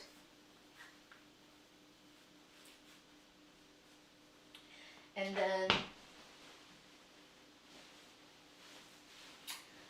this airplane is a little bit too big.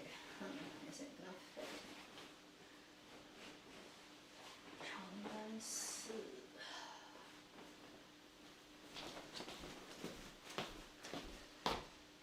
Okay. So I'm actually dressed in that shops. This one, and this one, they all come from that shop, and it's like their model's way of dressing. So, on top of this, another huge allowance piece called 长干丝背心, because the tomb that came, they found this piece is named 长干丝. So, tomb. And then it's another, again, symmetrical color. I've worn this a lot of times in my videos. And then it's a half kind of sleeve, and it's a big sleeve opening. This is like 45 centimeters this way. Very wide collar, 10 centimeter wide collar. This is the typical look. I don't have a long neck, so if I have a long neck, probably will look better, but hey, best I can do. 北宋 North Song. And this 长干丝背心, this thing, I'm gonna type it here, is like recently, in the recent, let's say 2 years, really popular in Taobao Hanfu shops. One of the things that everybody makes for some reason. It works really well as a summer, again, shade, like sunscreen, clothing. 长干丝 Hey, yes. So that's at least what we call it now in the shops. And it's this one. Very big opening here. Short sleeve. Layering. So the Song Dynasty is really making the layering art go crazy. Pattern, yeah, different dynasties have different patterns, but that's a different research topic. Best known ones probably these days are the Tang, Song, Ming time pattern, also Qing dynasty pattern. It changes over time for sure. It does represent that particular era's aesthetics.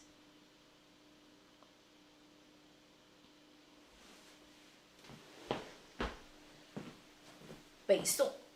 Very typical Beisong. Look, I just need to dress up my hair a little bit more and I'll be very Beisong. Very safely Beisong. How big it is, look at that.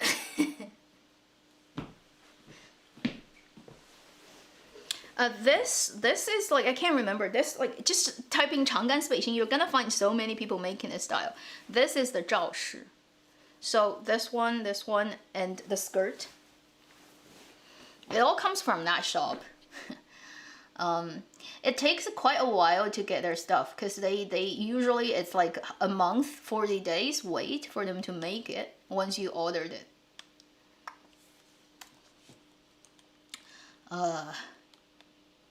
They do mostly Song and Ming. And they don't have that many items. They have very limited items on sale. Very limited. But they do it pretty nicely. Like they pick good material and they're very generous. And if you look at the sewing of things, it's pretty neat. It's very neat. So that's the shop. Okay. I'm not linked to them. They don't know me at all. Free promotion. 赵氏汉服. So Zhao, the Song Dynasty emperor's family name. These are not silk. I think these are, it's definitely contemporary material. It kind of is a mixture probably of this percentage of this fabric and that percentage and that percentage.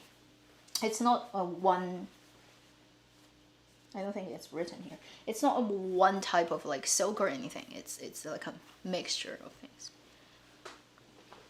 So, and then I don't have any Nan Song, southern Song typical piece. So I can't show you. Just imagine this sleeve getting super tight. And that's like the typical look of Nan Song. Do I have something else? Okay, Ming. We have that, we have that, we have that. Okay, let me just take 5 minutes break and we're gonna go to Ming Dynasty and the last one today. Okay?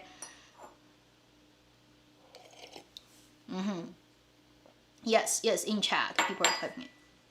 This is like what I'm wearing is like a full this, and this full 罩式. They make it really nice. I mean, I like their skirt. They pick really sort of low key, but quite pretty fabric.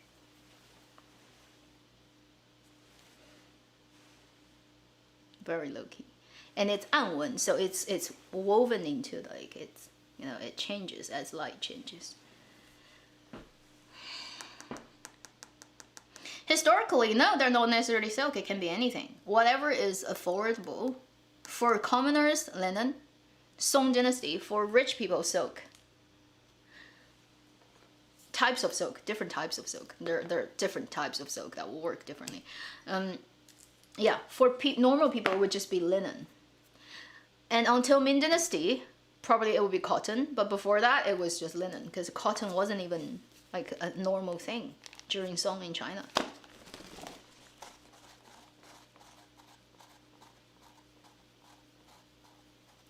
Zhao Pan'er sleeping wear, yeah, that's totally just costume, you know.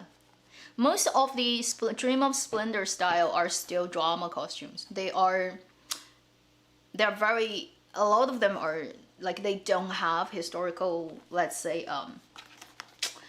items to refer to. They just make it however they like it. Let me see. Oops. Okay, so Ming Dynasty.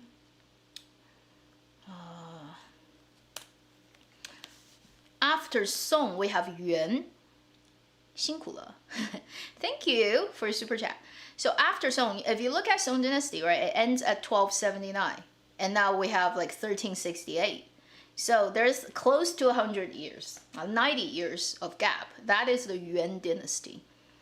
And why there is hardly any study about Yuan Dynasty costume? Well, first thing is it's too short. It existed for too short a period.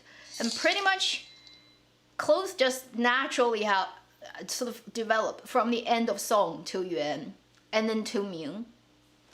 There isn't significant new style. And also because most of the Han people would just still be wearing Han people clothing, and then Mongolian rulers will be wearing their Mongolian style. So it's not like the Mongolian style gets into the normal people's life. So that's why there is not that much of a study of what exactly are the sort of popular styles of that time. Yuan. So in between Ming and Song, that's the Mongolian ruled China. Basically, if you're a Han person, you can't be wearing Mongolian clothing anyway. So you just keep wearing what you've been wearing since Song, and then in less than, I don't know, less than like 100 years, 90 years, you move to the next one. So a lot of the costume styles continues basically from Song, and then goes to Yuan and goes to Ming.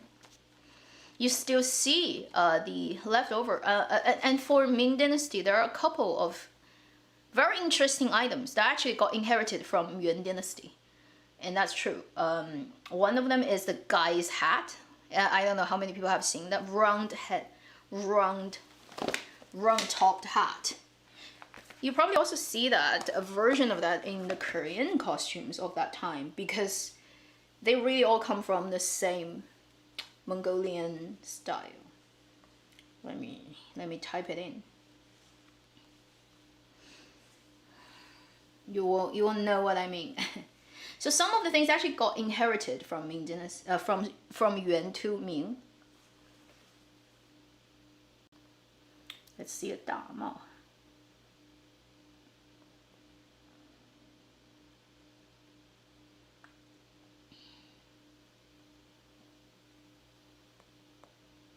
Is there a clear and big one? Oh yeah, actually Xu Kai wore it in royal feast, like this hat, for example.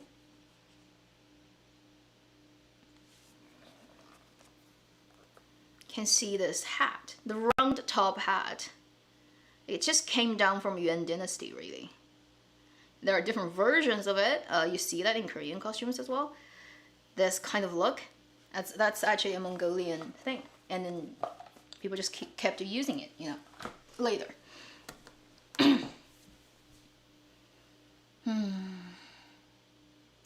And so single layer would be called shan, multiple like with lining would be called ao. Yes, there are lined stuff for sure. In winter when it's cold, obviously people would have like lined clothing.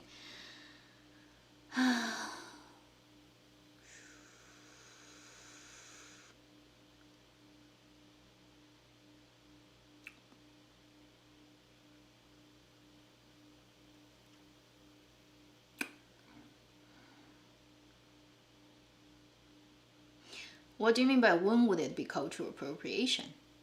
It's not by just wearing it, you're not cultural appropriating anything. There's no rule that you cannot wear any clothes. But just like don't say it's yours, basically. That's fine. You know, it's like people say like you are wearing Western suits in China. Yeah, but we actually call it, do you even know like what's the word in Chinese? It's literally meaning Western clothes.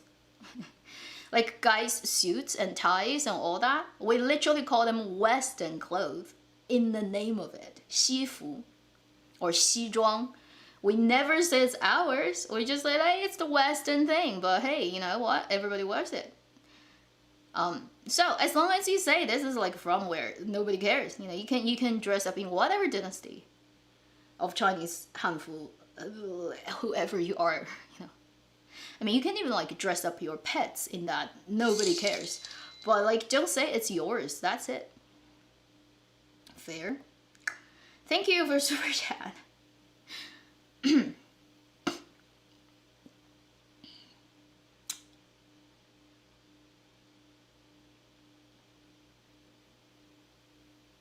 The royal feast have some items very well made, but some items still invented. So it's like a mixture. You have to be an expert of Ming Dynasty costume to tell, okay, that part is right, that part is not so right, that part is okay. they do a mixture of things. Probably due to their own aesthetics and also budget. So, now we have to go to the last leg of my exhausting display of Hanfu. Ming. You see this one, okay? This one I've already shown you. Oh, it's so heavy. Not all 马面裙 are heavy, okay? But certain super heavy brocaded ones are heavy. You can make it with light fabric. It wouldn't be that heavy. And then summer ones definitely would be like that. Wouldn't be like this, okay? You can't wear this in summer. You're gonna die of heat stroke. So this is like so for early Ming, you are gonna have the cross collar 琵琶袖. So the sleeve of the early Ming shirt, as you can see, single layer shan, double layer lao, it would have this sleeve shape, what we call 琵琶袖. The music instrument 琵琶, yeah. Or the fruit 琵琶, does not matter. It's that kind of narrow and then go down and curve back. A very peculiar shape, only Ming Dynasty has. And then the 马面 skirt. This is the early Ming typical structure. Now to wear this, do I need an extra collar? No, I don't. Okay. So I'll put this on. This is, see how big it is. And I can tell you, Ming Dynasty people are oversized too. They so oversize everything. So it is very big. And I kind of got a version that is a little bit too big for me, but but it's okay. No big deal.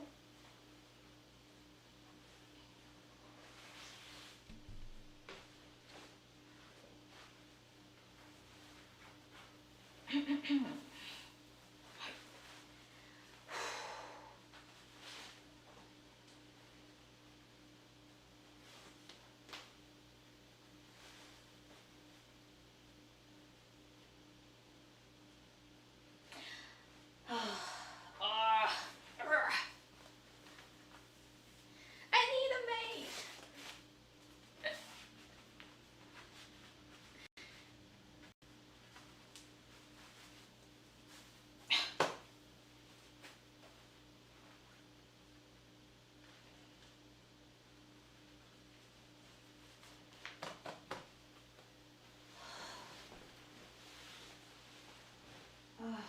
Okay. 2. 交理 crossing the collar. Song Dynasty is mostly symmetrical facing the collar, and then Ming Dynasty mostly crossing the collar. And it just makes it more complicated to make, and then you spend more fabric on it. Use more fabric, waste more money, showing to people that you're richer. This is really oversized piece. I actually should get one size down, but it wouldn't make huge difference, really. And this is how big things can be in Ming Dynasty. A different type of extravagant. So,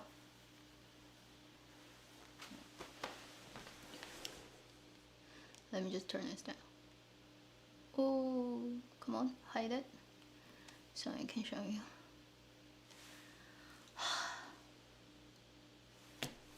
Ming. First, very long sleeve, and it's true. Again, historical things will show you over 2 meters long sleeve. No joking. And definitely it's too long, but you wear it like that. So that when you do this, you have a completely straight edge on this. If it's too short, it's gonna go that way, and it's not how it's supposed to be. Okay, it goes this way. Cross the collar. So the middle part, if you see this one side is one piece fabric, and they would sew an extra piece to cover it all the way to this side of the body. That's the 中缝, right? The middle seam. Attach another piece. And the inside would also the inside wouldn't attach a new. Would also, but attach a smaller piece. So that's why when you make a Ming Dynasty ao or shan, it usually costs more money and more fabric than the Song Dynasty. It just adds this piece and that piece. See the inside one? It also stitches on like, but it's less. See? That's the middle seam, and this is a smaller piece, and this goes at an angle that's completely straight, like like that. And this angle is different. The outside piece of angle is this way. So that when you wear it, think about the inside angle. If it goes like this angle, it's gonna just like crash your neck like that. And so Ming Dynasty cutting actually is very specific. The inside piece has this angle, quite steep, go down, and the outside piece has a gentler angle to go this way, so that when you wear it, you don't get crushed at your neckline. Very specific things, okay? If it's a bad tailor who doesn't understand this, they wouldn't make it this way, and it will make it a pain for you to wear.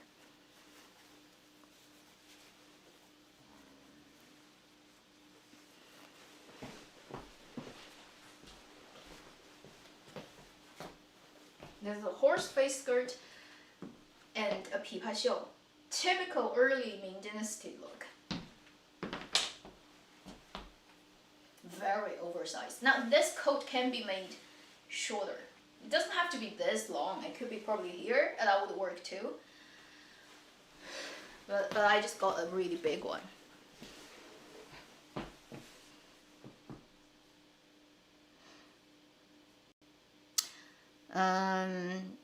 Ming Dynasty is pretty generous with its size overall, like throughout time. It just gets bigger and bigger later.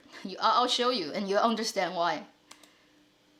So that is a replication of a painting from Ming Dynasty, where the court ladies, they're wearing what I'm wearing, slightly different, shorter coat, less of a sleeve, not so big, and then their skirts goes sideways more because they have an underskirt that pushes this up. Right now I don't have anything, so it's just naturally how big it is. Whereas in that they have a version that's very specific to that time that pushes it up a little bit more. This is early, you can call it early Ming, pretty early. This is the late Ming, and this is from a Taobao shop. Actually, this is from their shop, the same shop, Songta. They do it really well. So if you like a Ming piece of the cross color, like what I'm wearing, this shop is pretty reliable. Their cutting makes it work. Cause some bad, like not well-made cutting will make this shape just look absolutely horrible on you. For example, this part will like come down. It will not go around your body, and it's just like a very specific thing about cutting. If you don't do it right, it wouldn't work. This shop does it pretty well, and that's the one that you're looking at. The image is more late Ming Dynasty. So I'm gonna show you what it means to be a late Ming Dynasty person. Looks like Korean. Looks like a Lee Dynasty Korean. Yes, because Lee Dynasty Korean has certain things that's basically coming from Ming Dynasty. They have their versions. Not the entire Korean history, only the Lee Dynasty. Because before that, when it was Gao Li, Cory, it's a different thing, right? Okay. Let me think what I should be doing. Do I have the collar? Okay. I'm gonna wear a fake collar for something because it's just too much work to wear a real piece of undergarment. You know, I'll wear a fake collar. And just to emphasize that again is these things are only the outer layer. They would be wearing undergarments, unlike me today, because I just can't do that. It's too hot. I stay. Okay. I'm gonna show you a fake collar, which is an invention of current people. Drama, in a lot of dramas, the actors will be wearing this because they don't want to wear the whole undergarment thing. It's too much. They would just put a fake collar on. Very convenient.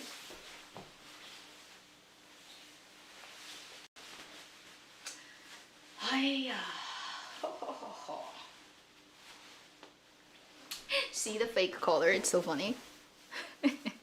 It just has magnets. It just sticks there, a fake collar, and then you have you don't have any problems. You can get away with this, which is really nice.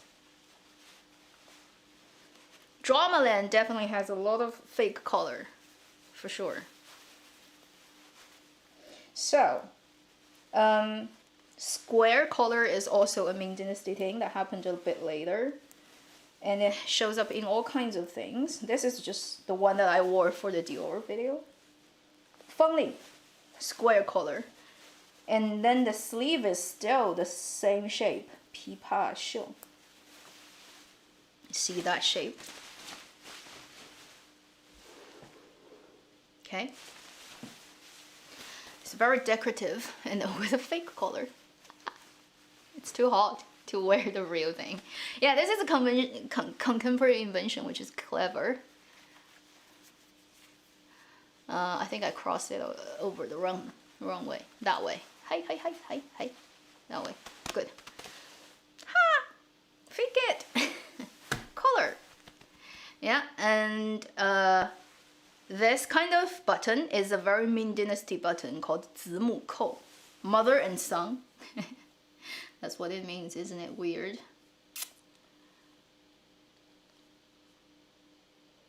Let me just type it out. Yeah.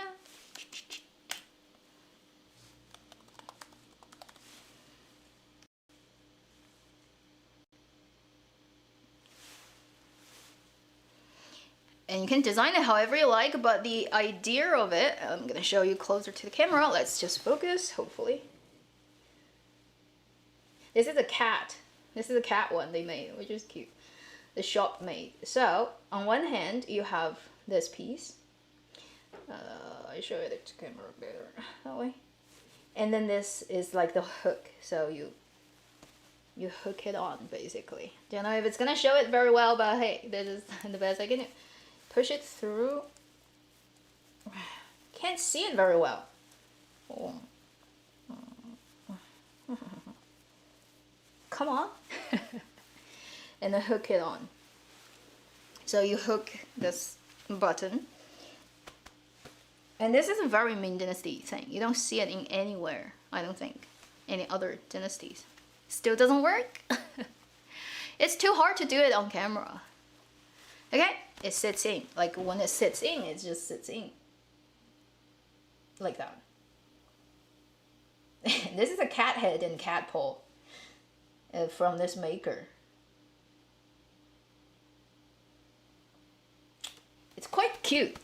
Okay, so this is a square collar, a shorter shirt than the previous one. Probably this is like more typical, I'd say. But the long shirt is, it also exists basically.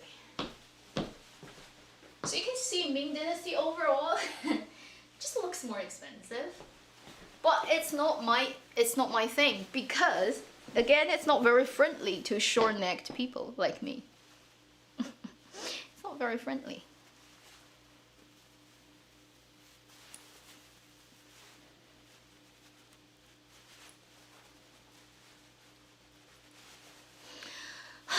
And then they also have circular collar as well. So Ming Dynasty have too many styles to show you. I don't have all the items because there are too many styles, literally. Later in Ming, things got out of control in terms of how big clothes got, how much fabric they use. So, to make a typical piece of this thing, I'm gonna show you, probably you need, if it's contemporary material, 1.5 meter wide, you're gonna need 5 to 7 meters of fabric to just make one. Definitely overkill. Late Ming Dynasty got crazy with using fabrics.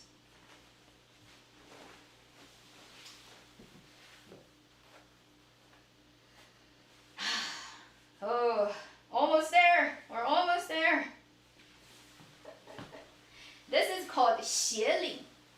斜领，不对，立领斜金衫。So straight collar,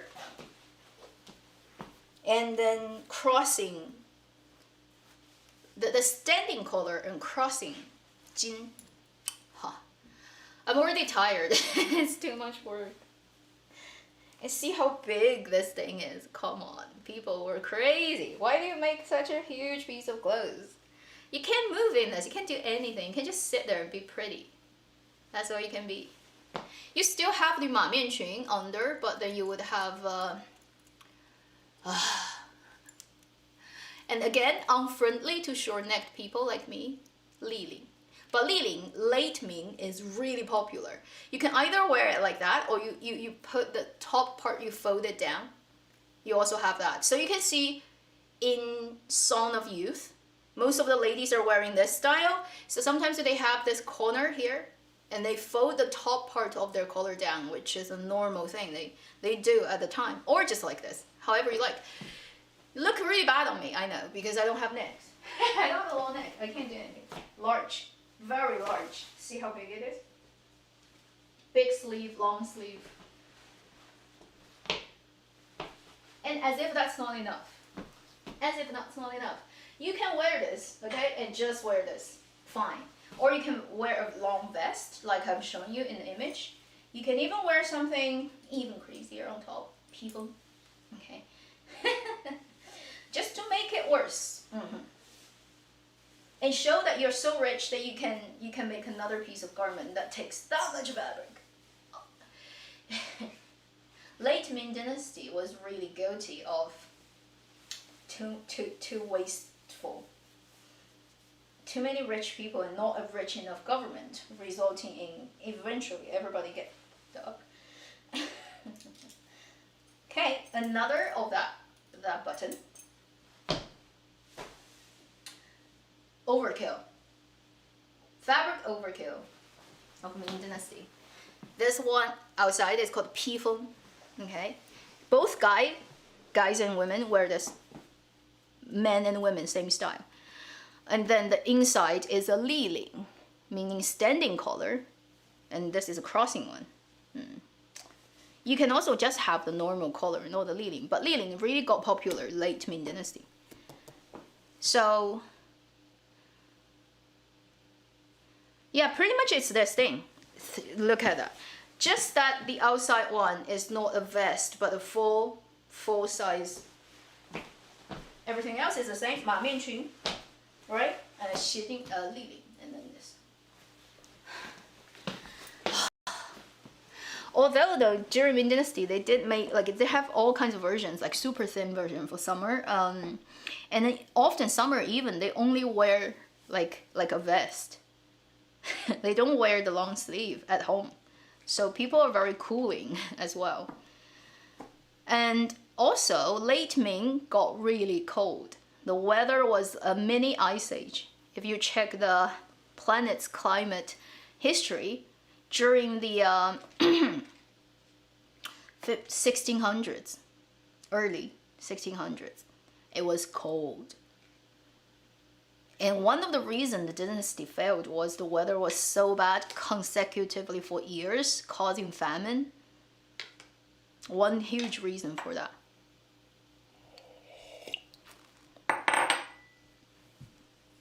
Yeah, right now I'm pretty warm. And also, this is not natural fabric. It's synthetic, so it doesn't breathe very well. When you're dressed up like this, it's hot. So some people really like the Ming Dynasty. They think it's very elegant, overuse of fabric. But because I have no long neck, it's just not my favorite. And there's no way I can get around the neck thing. Yeah, so because of late Ming being cold, it's understandable. They have so many layers and it's still okay, you know? I mean, neck. What can you do with the neck? Now, it's even brutaler, like more brutal for men. Because I'm going to show you one particular type of Ming Dynasty guy's costume to give you an idea about how bad it is. Just like how large it can be and how large the collar can be and how unfriendly this can be to any human. I don't know, like you have to be ginormous and also have a super long neck to be able to put this off. Now, my sofa, sorry. I'm gonna take off the skirt because guys wouldn't be wearing 马面裙 under. They would be wearing other things, but I don't have that, so I'm gonna pretend something is. So much work. So, guys have a lot of things to choose from for Ming Dynasty, and I only have one piece of one style. That's all I can show you. And I know the moment I walk out, people are gonna say, "Wow, this looks so Korean." Because guess what? It's not Korean, okay? It just happens to, like, the Lee Dynasty Korean is very similar in things because a lot of that comes from China. It's just history, okay? Just history. Oh my god, this is so big. Look at how big this is. Gigantic. A guy's costume. So let me just type this, and look at like no neck person suffering. It's like, how am I supposed to wear this? I have no neck, and this is real. Like historically, this is how big it is. Oh heavens. Okay.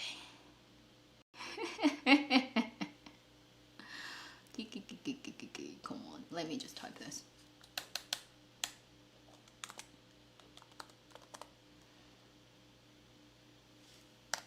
This is the name, 直身. And there are many similar styles, which is why it's easy to confuse them. 直身,直多,道袍, 贴里. There are many styles for Ming Dynasty men. This is just one type. Again, you have this inside tight and then this over. Look how large. And for 直身, it has a very peculiar structure called 摆, more typically called 外摆. So, see that,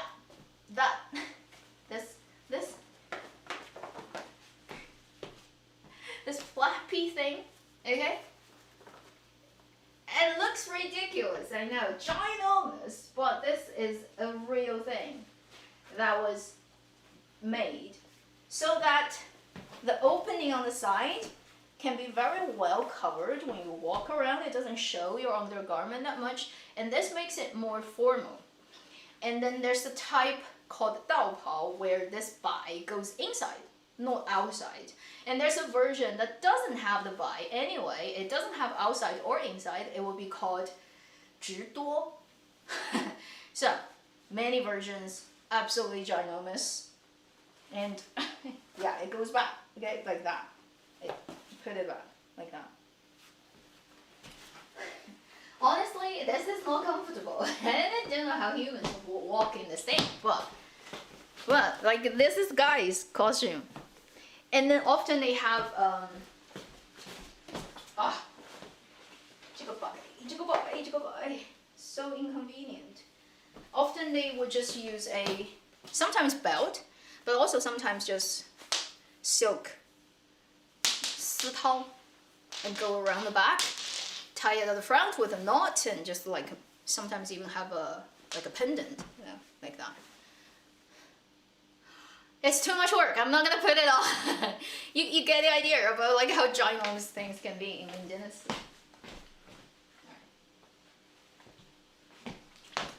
And big.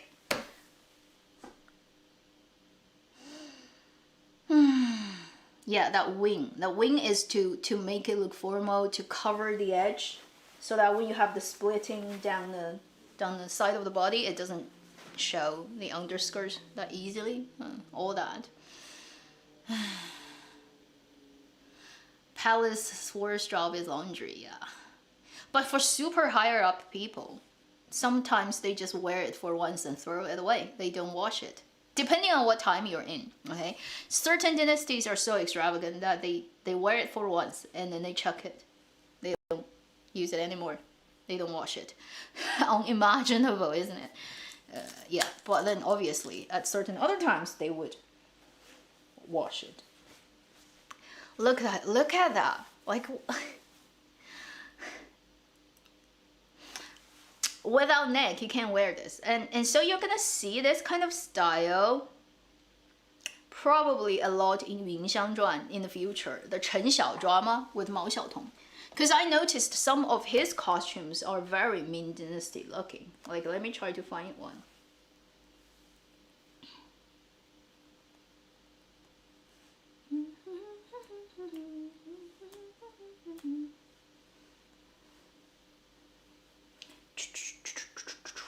I don't know what the drama is like set in, whether it's Ming, but it looks Ming. It looks Ming, okay. I could be wrong, but it does look very Ming. Yeah, it probably is Ming, because one of the women is wearing a typical Ming Dynasty costume. It has to be.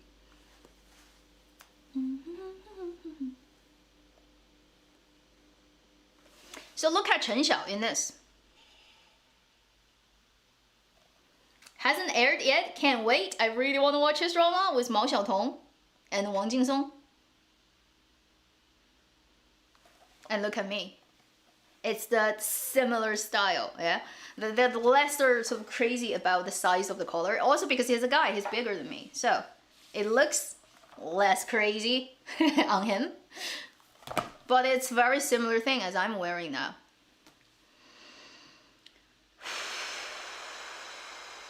ingenious one, yeah. Yeah, ingenious one is set in Ming, and it already uses a lot of Ming Dynasty style, but I still say the version you see in the pictures is still smaller than historical things. They still sized it down a little bit so that it's easier for actors to move, but if they're actually wearing historically very accurate costumes, it's just gonna be as giant as this.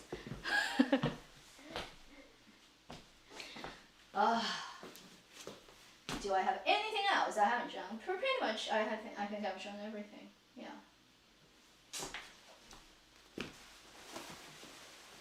And what else is hiding down there? Okay, I'm just gonna put something on for the rest of the stream. Look at how big this is.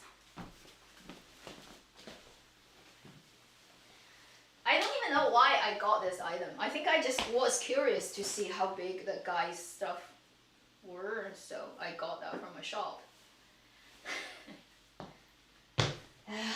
3-hour stream as usual, but this one is so much more complicated than... Now as we move towards the end of this live stream, it starts to not go lagging. Beautiful, and we've just done everything. Can't redo it. It's too much work. So it got better as we move closer to the end of the live stream. How beautiful. Love internet. So that I've gone through Han, Weijin, Tang, Song, Ming. That's all I have. In terms of like the periods, right? I mean, I have more items, but all restricted within those times. Too early, I don't have. Qin Dynasty, I don't have. Qin Dynasty female clothing didn't really get any restrictions, but the style changed over time quite dramatically. It just got more and more decorative, less and less allowance flowy, but more heavy and more... Anyway, not particularly something that I like, but the skirt thing, the mamian skirt, still continued all the way to now even. So so now you've seen some of the major styles over time. What is your favorite? Like, people can tell me, what's your favorite aesthetics, periods, typical look of things? Which one do you think like looks best? Or maybe like better suited on you, because we have very different body shapes. Like the Tang Dynasty doesn't work on me, although it looks good. And the Ming Dynasty doesn't work on me, although it looks good too. No neck. Like when you don't have a neck, what can you do? Yeah. Both my parents are short-necked people, so there's no compensation on the DNA level to save me from that. Yeah, my favorite song is just because it's easier for me to do that, and also it looks like I don't have problems with song, but other dynasties I pretty much have problems. That's why short neck and big-breasted people. Yeah, this is the socks that I would.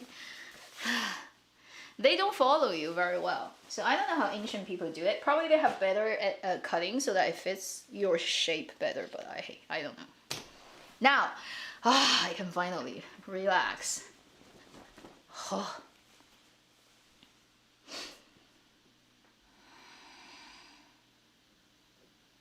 Like a tent.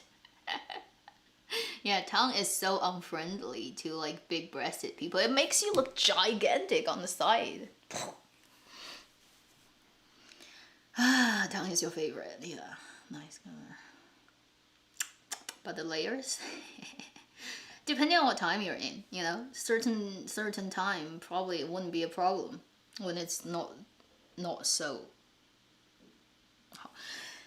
Song Dynasty is very, also because the climate was warm then, so they also have less layer, probably friendlier. Oh, and there's one particular thing that's so cool about Song is guys wear flowers like crazy. Can you imagine? Like all the men on street, like put gigantic flowers on their hat, and it's a fashion.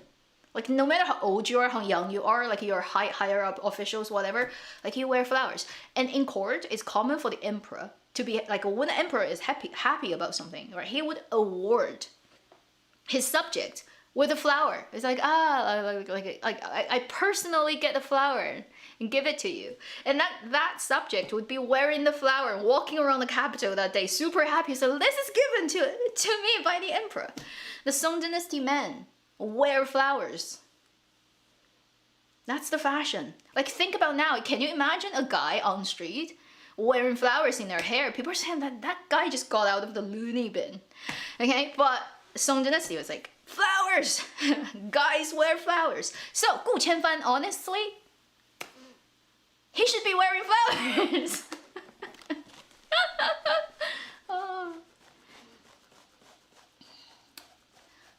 Oh. Yes, Emperor Cixi has new socks every day. That's insanity. And every pair of her socks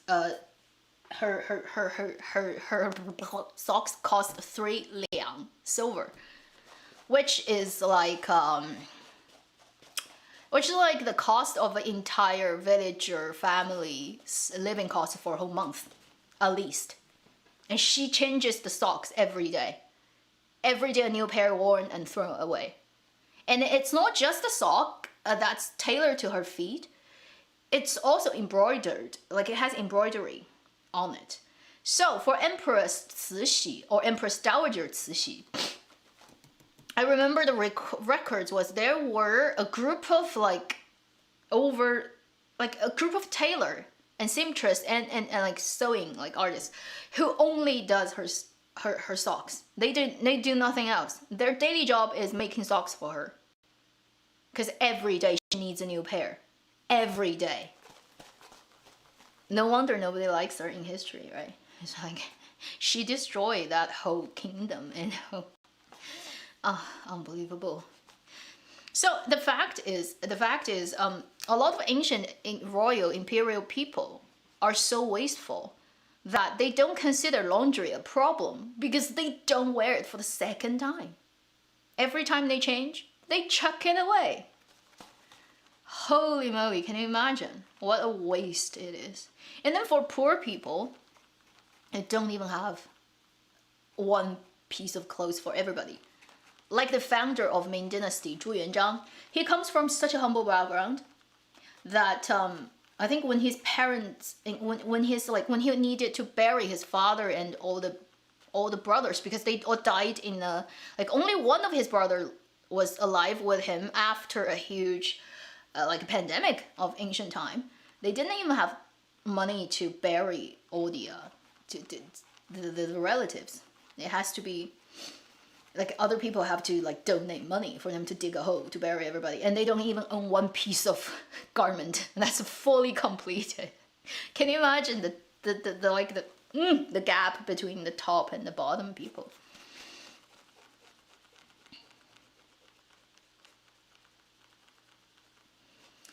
Yeah, so Song Dynasty got very popular in, let's say, recent 2 years in Hanfu world in China. Before that was a huge period of Ming Dynasty popularity. Yeah, even Hanfu shops, there's trend. Is this year, this particular style is super popular. Everybody is making it. Next year, it's a different thing. That happens too. 猪爸爸,猪虫爸. Yeah, they're so poor, like the founder of Ming Dynasty. Like the whole family doesn't care about like naming people. Because he's 猪虫爸, his brothers are 猪虫一, 猪虫二, 猪虫三. It's like, what? Yeah. Pattern is not a more... patterns are very, very specific to different times and not a contemporary thing. Ancient people, let me just get you a few pictures searched on internet. You'll know what I mean. Different time has different style, but super cool. Actually, Chinese traditional pattern is a totally different study. So complicated that it takes a different video. This is a Tang Dynasty. Like just search 唐代宝相画, you'll find so many different style on clothing, on other decoration. This is a very Tang Dynasty kind of style.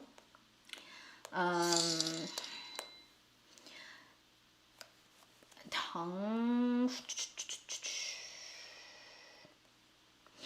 I think they have like a lot of in a drama that's gonna come out later, Zheng Yecheng and Qin Lan's one, Assassin, they hired people to actually get the fabric printed exactly as historical costumes and cut it the same way as Tang Dynasty people, so I cannot wait for that drama. This is a very typical Tang kind of style of the patterns, like the one I've shown you, the green one that's hidden somewhere. I mean, even some of the yeah, like these are like quite Tang Dynasty look. Even that scarf thing. Song Dynasty would have a different kind of style, and we can go to Ming, because Ming also is very well known for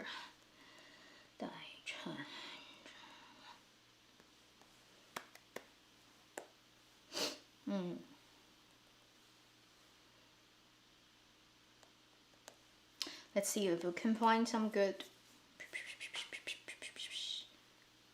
So the popular thing is to do it in the fabric itself. It's woven into the fabric. It's not sewed on like or embroidery.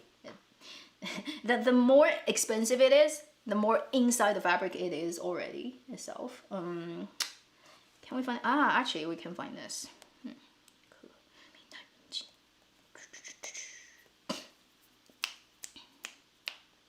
See.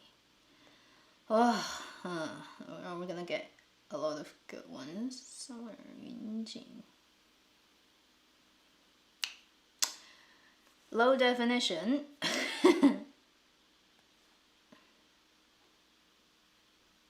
Come on, can we get a clear picture? Seriously?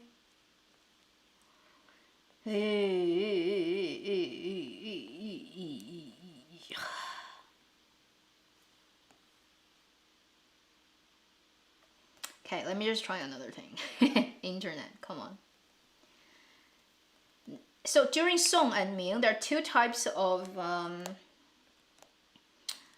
like heavy brocade fabric silk that are absolutely insanely expensive. Like more expensive than similar size gold, I think. That is pushing the limit of textile for sure. Just trying to find a big good picture showing you the. So Nanjing Yunjing is one very well-known type. Like it's so like that's like totally patterned into the fabric itself. Yunjing. So Song has Songjing, another type which slightly has a different. It has different machine to do it, but it's also expensive as hell. The type of thing that you cannot afford, basically, these days. Songjing. Songjing. Oh, come on. So bad, those images. Like, they're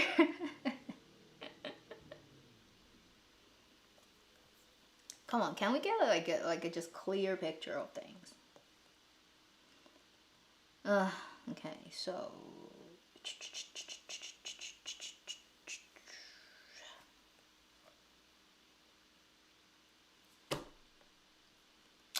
okay, internet doesn't like me right now.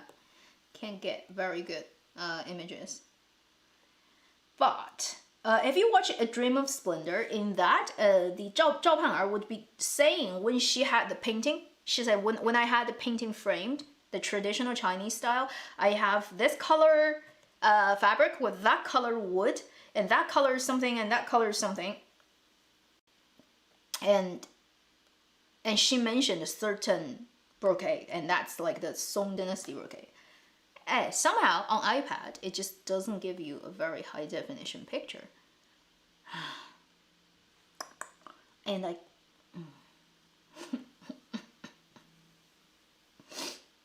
okay, so I can just type it. 宋景或者是南京云锦. You can try to search the same thing on the internet yourself, and you will find it. Okay. So pattern does exist, crazy expensive ones. I'm only today showing mostly just the shape of things, right? If you want to talk about actual material used of time, wow, that's insanity. Ancient Chinese people are too crazy with clothing.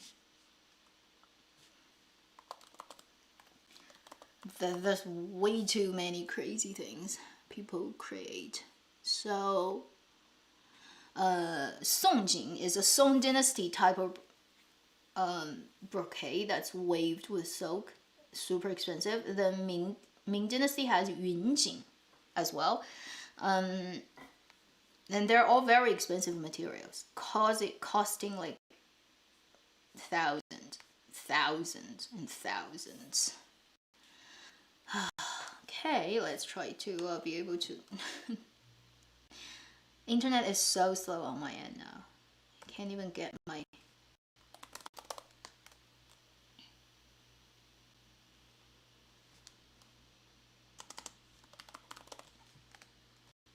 I'm gonna type it in the chat box.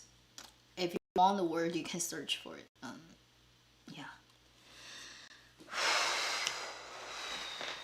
Focus. So sorry about the whole Sunday morning live stream that is so slowed down. With the absolutely lagging internet. It's lagging again. Unbelievable. Unbelievable. Look at my log. It's so bad. Oh god. Well. So 3 hours. And only showing you a very limited number of things. The fact is there are so much more, right? Fabric, color, pattern, even like just the style. I haven't showed you everything that's like possible to find these days because there are too many. And through different times. So Hanfu is a huge topic and a lot of things in it. It's just not just one style, right? And depending on which specific period you're looking at, there's again so much stuff you can research into. You can spend your lifetime and you're still not gonna get to the bottom of this. I see a friend. Sorry, I didn't see her chat. Are you still here? You're still here. Thank you. I have a friend who's watching my live stream and she's saying this little. The butterfly is cute. Yes. It comes from a shop that I've used for over, is it over decade? Not over decade, at least 8 years. And they do really good hairpins at a very at a very cheap price on Taobao.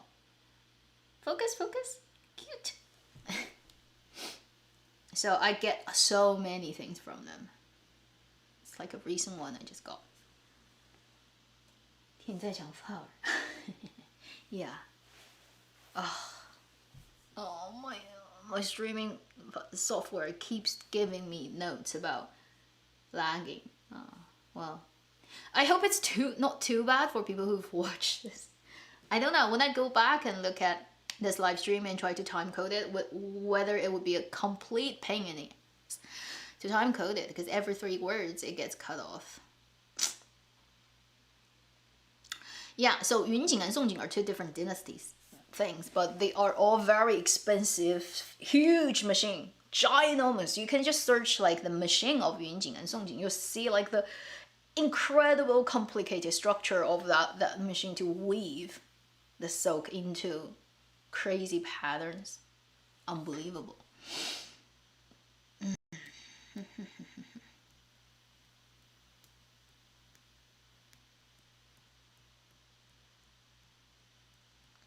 Could you explain why 15-year-old? It's very normal. Like in your own, whichever culture you come from. Ancient people marry early. It's not like the Western, like, or European or other people like do it differently. Think about how many historical figures have married when they're like 10 years old, 9 years old getting engaged. Yeah, there was no childhood for ancient people. They don't consider children as children. They consider children as mini adults. Different ideas about humans back then. So 15 years old is not early at all. If you get married at 12, nobody would feel it's weird at that time. If you get married at 6, probably a little bit too early. But if you get engaged at 8, it's not even weird. That's how it works. Because people live a short life. They die at 30. Normally, and like if you die at 30, nobody would consider you die at a young age. They're like, yeah, that's normal. Ancient time. Cruel. And if you live to like 70, you're still around in ancient time. Wow. Like no matter what class you belong to, people are like, you must be like, people look at you as if you're like a demigod or something. Yeah, so.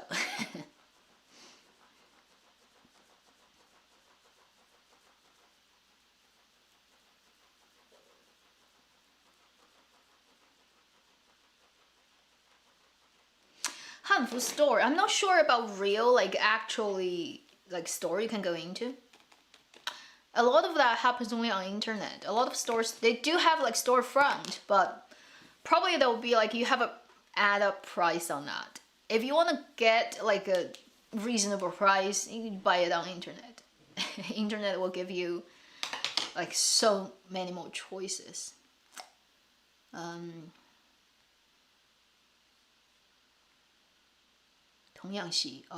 Yeah, that's a common thing too. To get a really young girl into the family, like in their like 5, 6, 10 years old already, but not really like married yet, like married but not married until she gets older. Yeah, that's a common thing too. Very sad what we're talking about.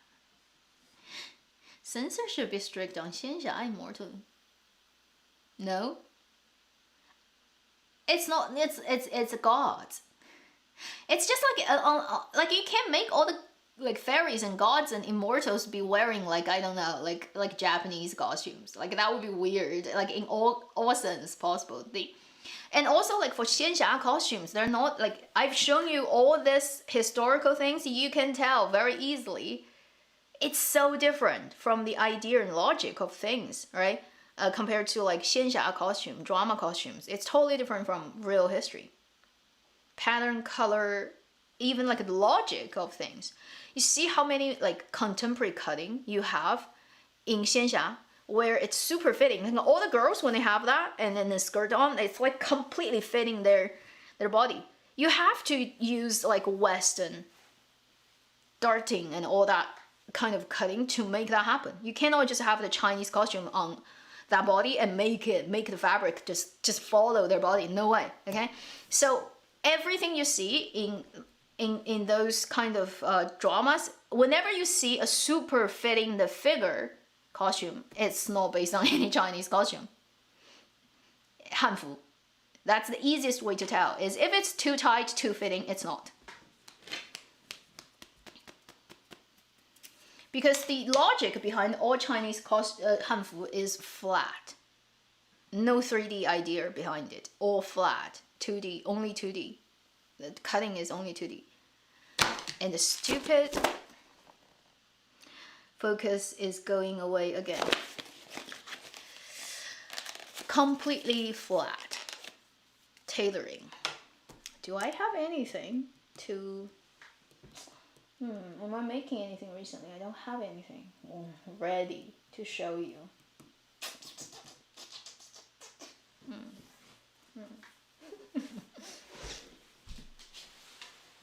When you have a completely flat design, you just cannot have certain result.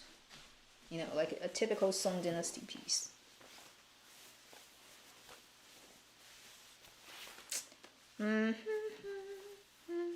Completely flat. Your left side of the body is one piece of cloth that drapes over your shoulder. Right side is one piece of cloth draped over your shoulder. You sew it up on the back, in the middle, and whatever happens on your body. So it's a flat 2D, right? 2D tailoring, then 3D. Thinking about, you have breasts, you have to like cut the fabric in that shape, and then you dart and do darts here and there, and it fits your, that's like the dressmaking of the West. That you need like a model like standing there and pin it on, you know, totally different ways of thinking about clothing. So if you watch any xianxia, I just see the perfect fitting costume for the women. Okay, that's just like a contemporary invention. Would not happen with any Hanfu design just because it doesn't get cut that way. Yeah.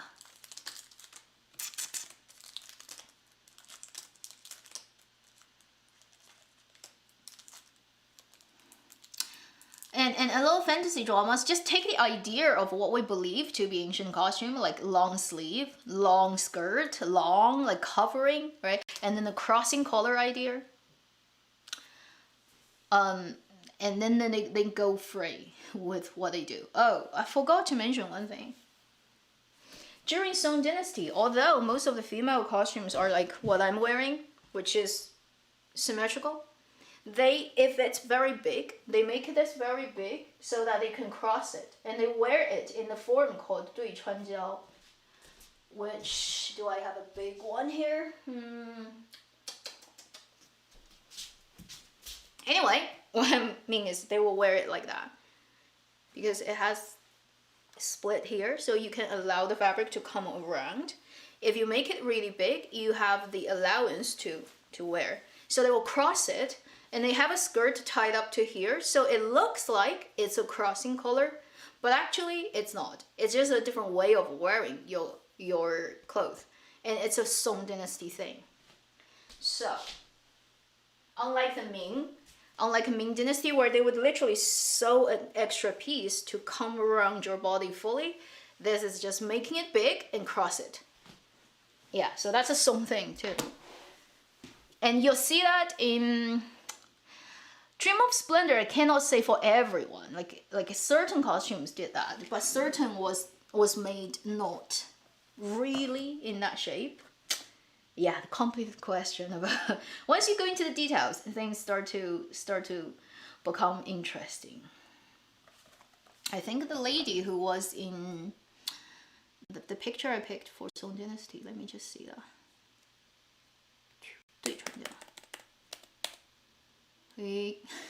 Computer.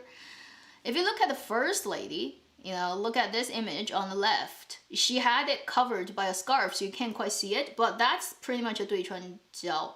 So that's actually a symmetrical collar that just get wrapped around because it's large enough to do that. Yeah. So, very specific things.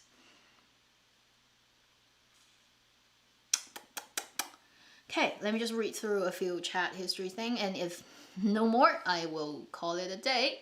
Too much work. And also for a lot of people, it's too late for you, right? Midnight, past midnight.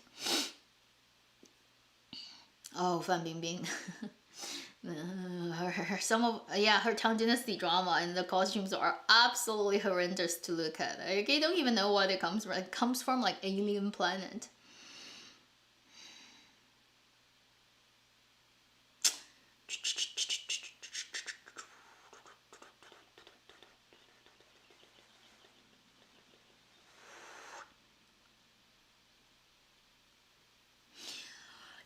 Yeah, a lot of dancing costumes would have a fake zipper just to make it's easier for the dancers to move around, right? For contemporary purposes. Historically, people would just be wearing their clothes. And then also, you don't know the details, right? You haven't lived in that time for real. So you don't know, like, when they come across the problem with, like, for example, skirt coming down, slipping off, what kind of things they use. In ancient time, you cannot be 100% sure. A lot of things got lost in history. It doesn't get recorded.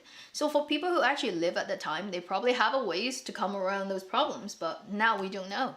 And we are not taught how to dress up and live in that costume for all our lives. Unlike people who were born at the time, they are always dressed in that, so they kind of cope with it and learn to live with it, whereas we don't. So it's just too hard, I think, for contemporary people to to completely function in Hanfu just as ancient people and be fine with it, right? Hairstyle is another complicated thing that I don't have time to go through.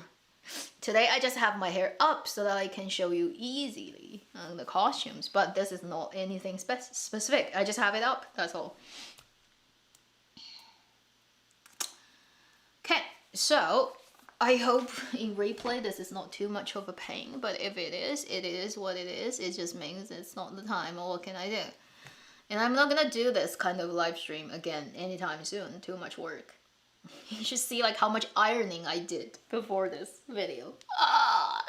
Ironing, and getting that thing. I actually had it for other purposes. I have to remove everything on it and take it down and put the stuff on. Now I have to put them back. Heavens. And then making all the slides. It's just sad that the internet doesn't like me, but whatever. You do your best, and then whatever happens, happens. Yeah, what else? Singing. Cannot go up. Yeah, I don't know the Tang high skirt. How do you live with that? It's pretty complicated, I feel. Like the Korean costume, like the Lee Dynasty, and it's extended to now Korean dress. The chima is also a high dress. Like it goes really high.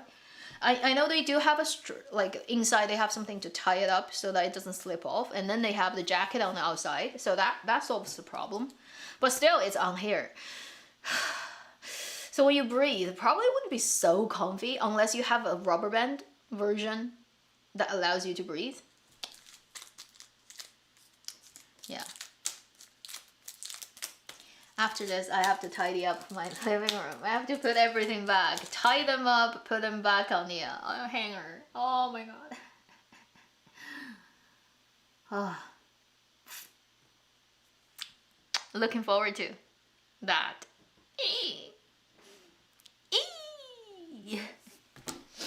Like Chi Yanei from Dream of Splendor.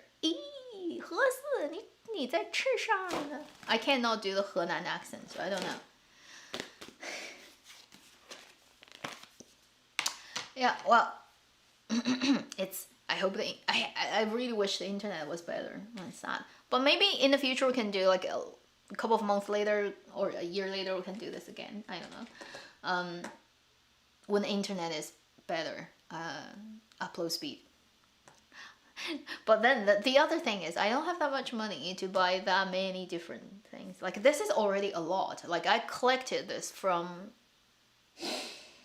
the earliest piece I have probably was back in 2012 or something, even before that, 2010. But that's too early. So pretty much from 2013 to now, 9 years. And mostly happened during last 2 or 3 years, I'd say. Yeah, but I've had a lot of things from 2013 onwards to now, and it did get better over the years. In recent couple of years, Hanfu was more reliable, a better researched, better done, much better than say early days 2013, 14. Back then there were still ridiculous styles that just doesn't exist in history. People just made it up. Now, no, that problem is less, much less. I don't have that one. Okay. Yeah, so pretty much everything I can show you today. Done. So next week, I'll just hide for Tuesday and Thursday and come out on Saturday. Watch a few dramas, catch up with endless episodes of things I have no time to watch. Okay. So. Thank you for watching this live stream with me. Yeah. Now you're a half expert of Chinese Hanfu. In the future, when you watch Chinese period dramas, you'll get a good idea about if that thing is reliable, you know, or if that like overall it looks correct. Just think about things being allowance big, having a lot of fabric, and then not any form of 3D cutting. And you probably are like better informed than most of the people now in this world about Hanfu. Okay, so that should be it. And thank you for watching. I get my Hanfu sometimes from Taobao, sometimes I make it myself. if it's not too complicated. If it's too complicated, I give up. Like the 66 portrait, alright? Like 66 panel skirts. There's no way I'm ever gonna make it. And it takes a year to make one. For what?